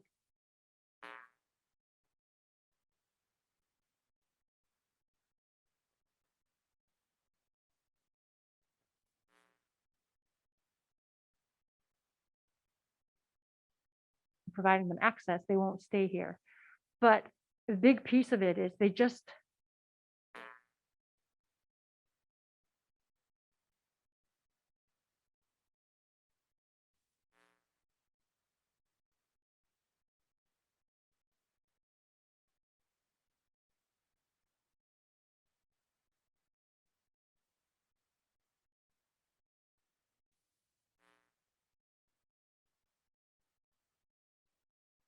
I was a member of an advisory board.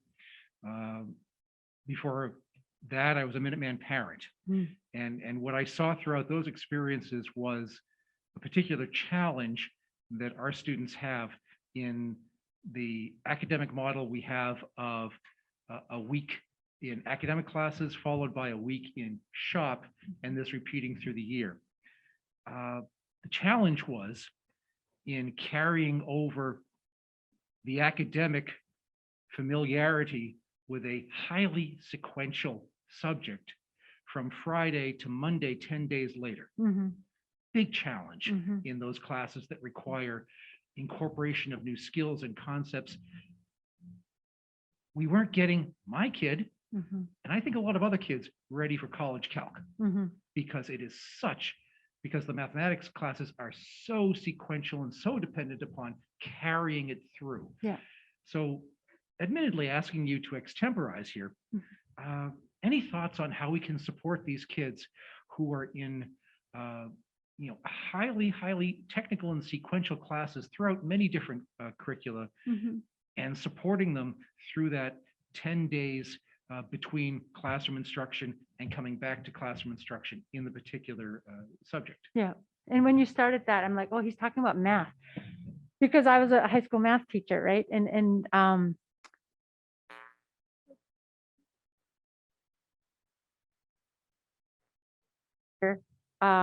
our kids would go, but before they started their work day, they started with class. So you could technically, they could still go to co-op, but we would ask the co-op, our kids need a classroom space, and then actually start the day with class. Now,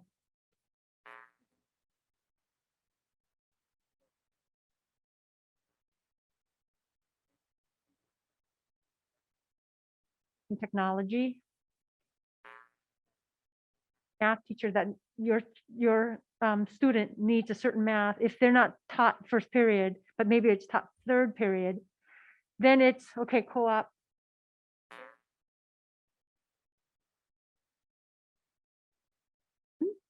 So that it's a hybrid, right? And you have polycams, they work great, where they can zoom into class so that the teacher here is teaching, but the teacher here is teaching here, and the kids who are at co-op. So that's one model of doing that. And that can be, you know, and usually what we did was we tried to fit it in the first so that they could still do co-op, or it was either at the beginning or the end of the day, so that they could still have their chunk of co-op and it wasn't interrupted like in the middle. The other piece now, with so much of our virtual classes, they could take a virtual course during that time. That sometimes can be difficult, especially if that's a challenge for students to learn virtually.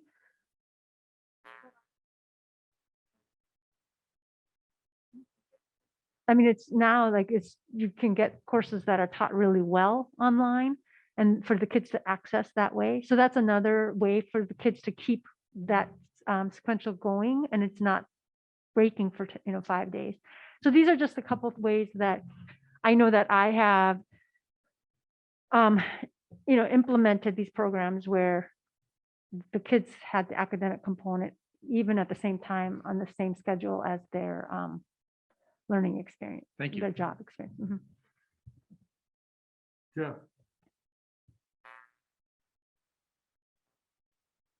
That when you were the Chief Innovation Officer, this is from your materials that you sent us. Mhm.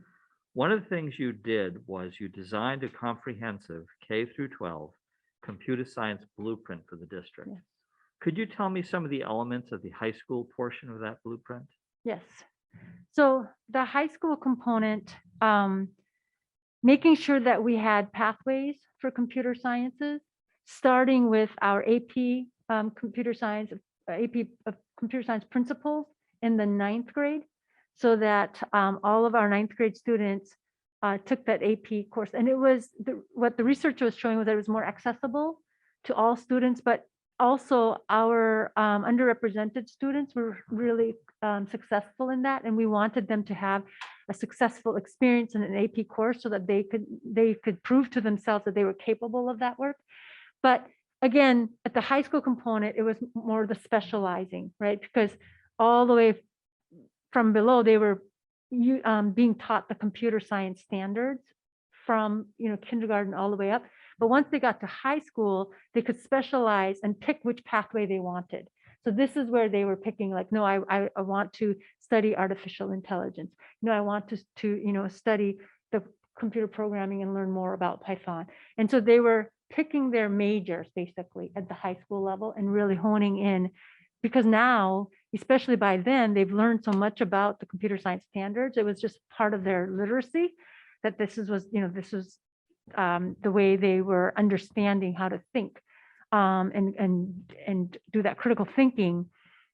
But they would have also have experienced a passion, like they knew enough about it to know that, no, I like computer science and I want to specialize in what area of computer science I want to study. Because computer science is just an umbrella term, right?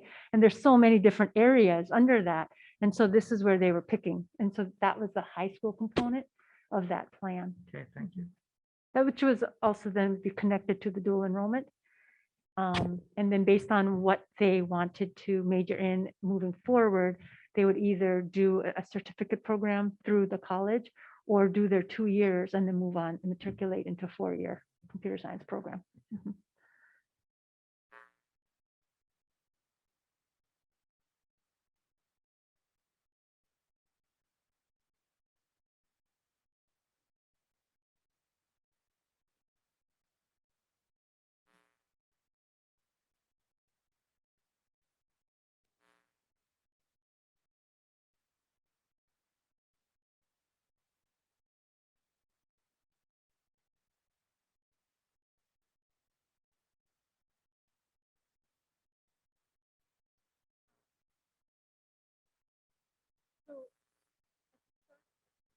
this evening, we passed out my proposed entry plan. And should I be fortunate enough to be offered this position, I kind of laid out how I would start my first, 100 days. And so part of that is, starting our, when we talk about our governance piece, really starting to build a relationship together, us. How are we going to work together? And by scheduling a retreat, understanding and setting our norms, right, of how we will communicate, how we will, support each other. I think so. That support would be the relationship that we have, that we will be a listening community, that we will listen to each other and seek to understand, right?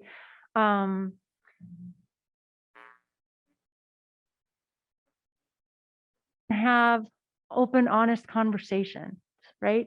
Because to serve our students, but I'm also here to serve, you in doing that. And so if there are things that, like, I seek your advice, right? As much as I come to give you guidance on what's going on. It's a two-way relationship. And I think that as long as we can have trusting, mutually respectful, open communication, like that kind of relationship, I think that is a way to support the success of both the school committee as well as myself and the school team. Yeah. Mhm.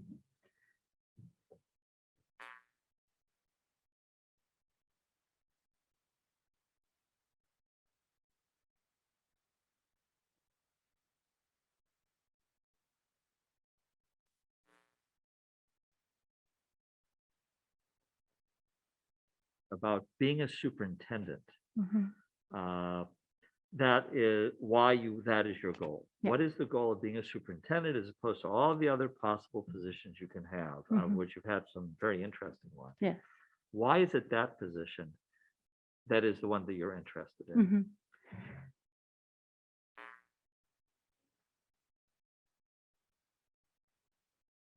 Strive for excellence that I try to do my best to be my best and to achieve the highest accomplishment in that area. And as an educator, the highest level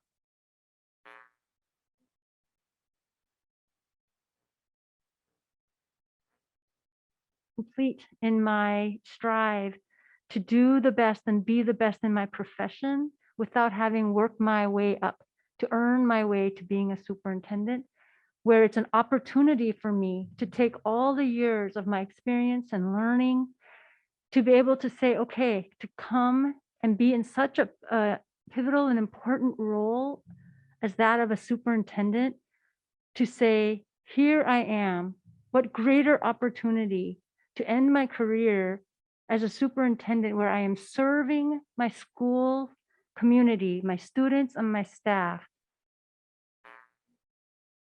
Your honor that would be, than to have earned that and to be able to do that. And that's where my drive comes from when wanting to be a superintendent. I teach my kids to do their best, to be their best. I push my staff to do the same. I must do so of myself more than anyone else. I will never ask of my staff or my students to do something that I myself will not do.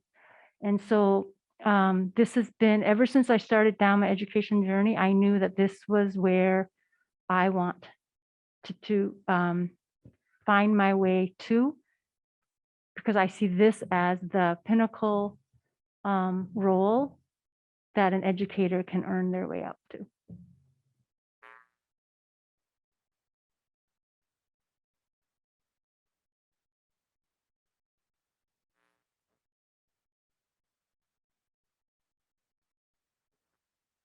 This position in education is on the Board of Ed or the Commissioner of Education, or one of the positions of that ilk. Mhm.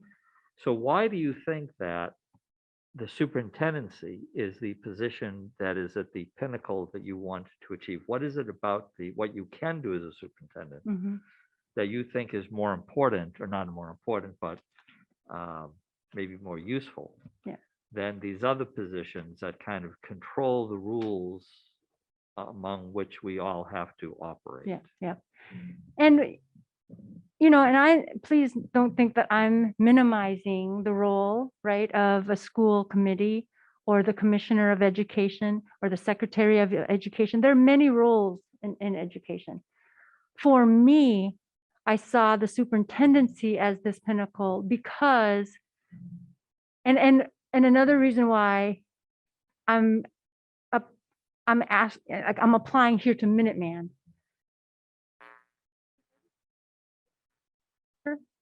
You get further and further away from the kids. And away from the kids. I want to actually stay close to the kids. And that's one reason why I'm choosing Minuteman, because there is an opportunity here for me to stay closer to the kids. And so when I think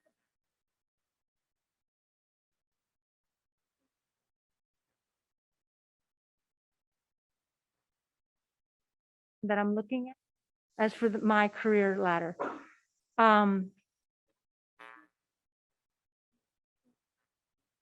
Education world. They can come from outside of the education world and still give back to our kids and our community in that way, but they didn't come up necessarily through the through line that I'm coming up. And that's not a judgment call, right? It's just saying that this was for me, my career ladder and what I was climbing toward. And for me, it was the superintendent.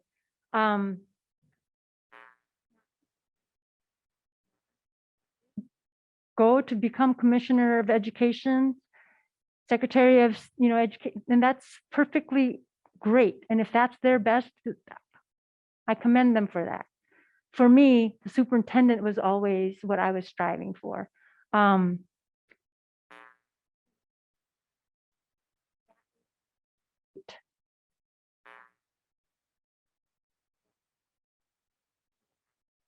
And be commissioner of education for that.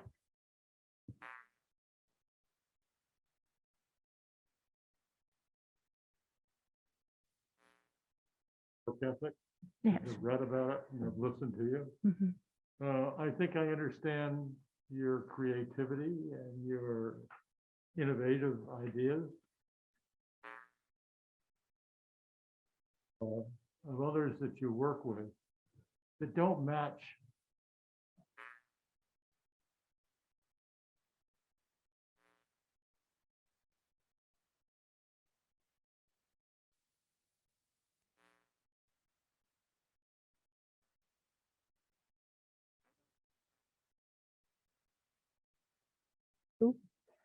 Because to work that much. I want them to, just like I strive to have work-life balance, I need our team to have work-life balance because that's going to help them be the best selves when they're in the classroom in front of the kids. Of me being intolerant about them not, working the same way as I do.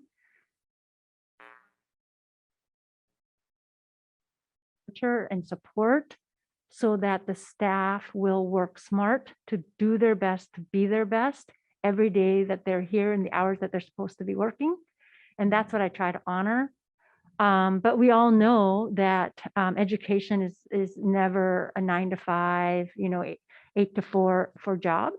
So it's a matter of, are we there when we need to be? And then as the superintendent, it's my job to shield so that they don't have to work beyond the gazillion hours, that they have to. So I consider myself very tolerant.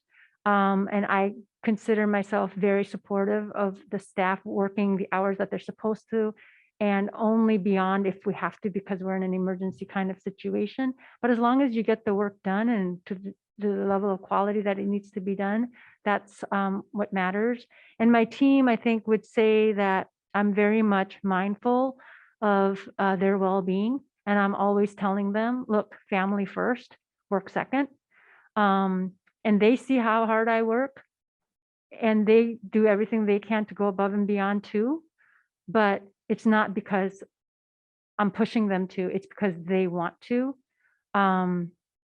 And yeah, so I think they will, will always, I think they'll say that, yeah, Dawson cares about our well-being, and she trusts us to do the work that we're supposed to. And she makes it very clear, family first, work second.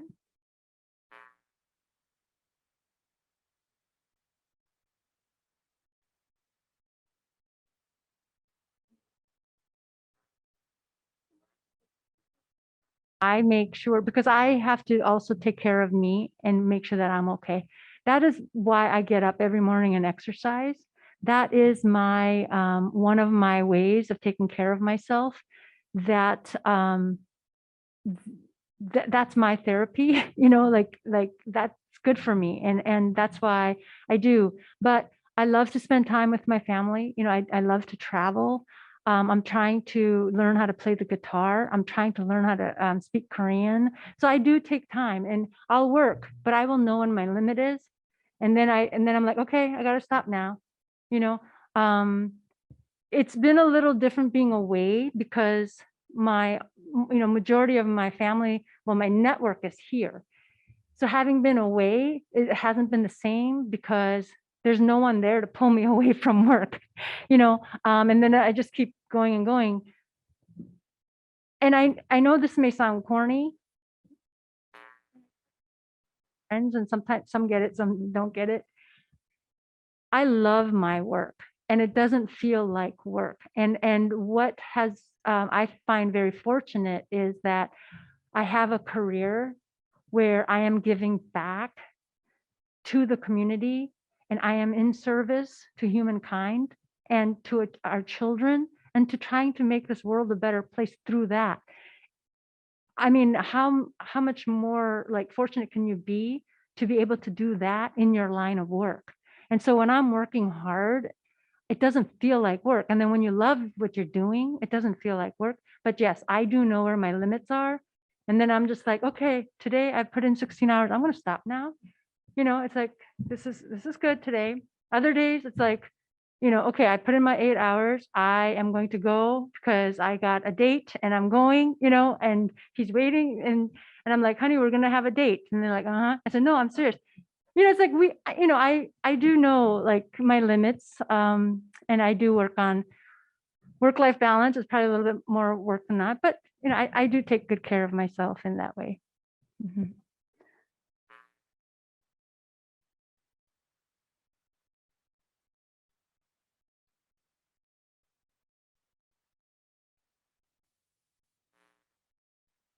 Here 2 years, here 2 years, and you had a very good explanation, so I'm not asking for that. Yeah.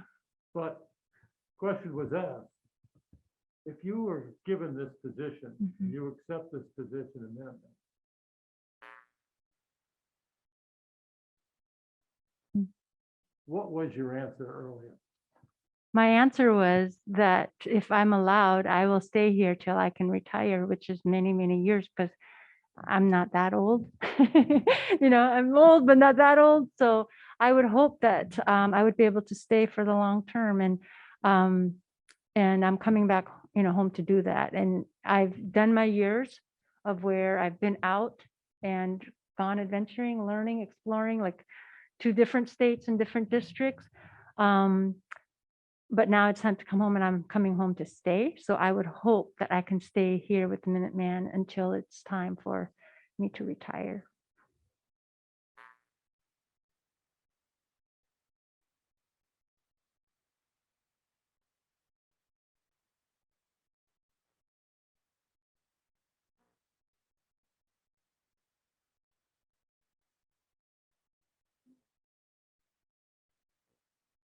Mm. Kids are like my North Star.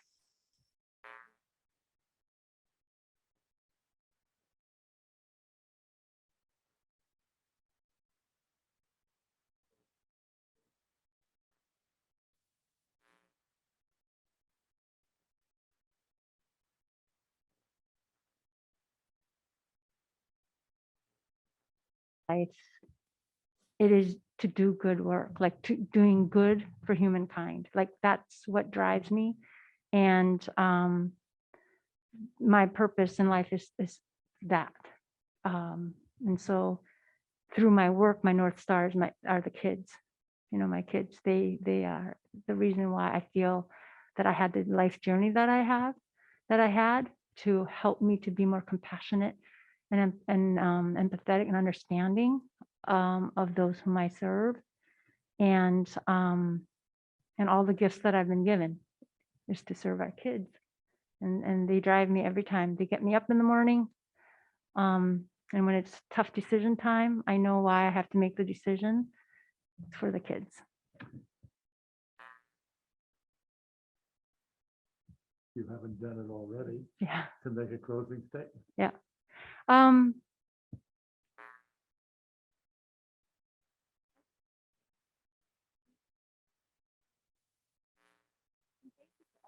Already done. Minuteman is impressive. Okay, it just warmed my heart. And I knew when I saw the kids, the right choice and decision in applying to be a superintendent of this district.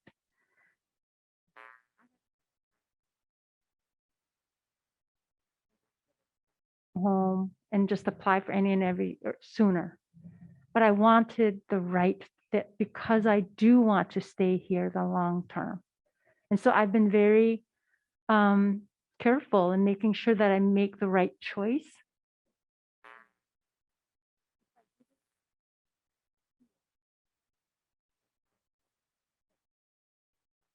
Looking for, I wouldn't have applied.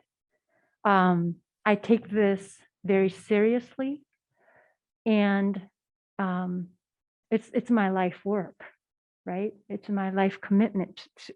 So I just want to thank you so much.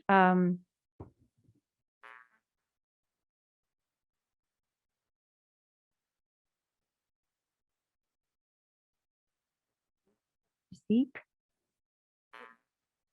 have the care, appreciation, and respect for all that you've already done for me to come and honor that legacy and to keep that going. That's what I come here to do, to keep going. And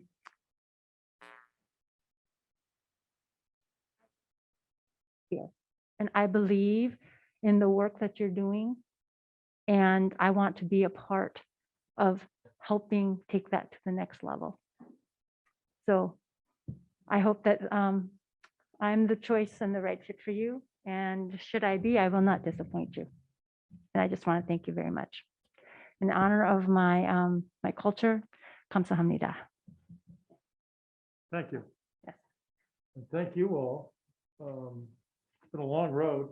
Yeah. But appreciate everything that we've done. And a week from tonight, we'll gather together and have a discussion.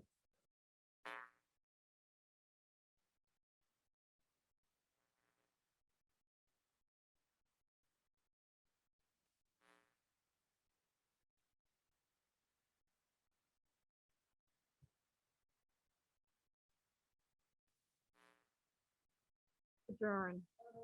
Second. All in favor? Aye. Good night, everyone. See you next week.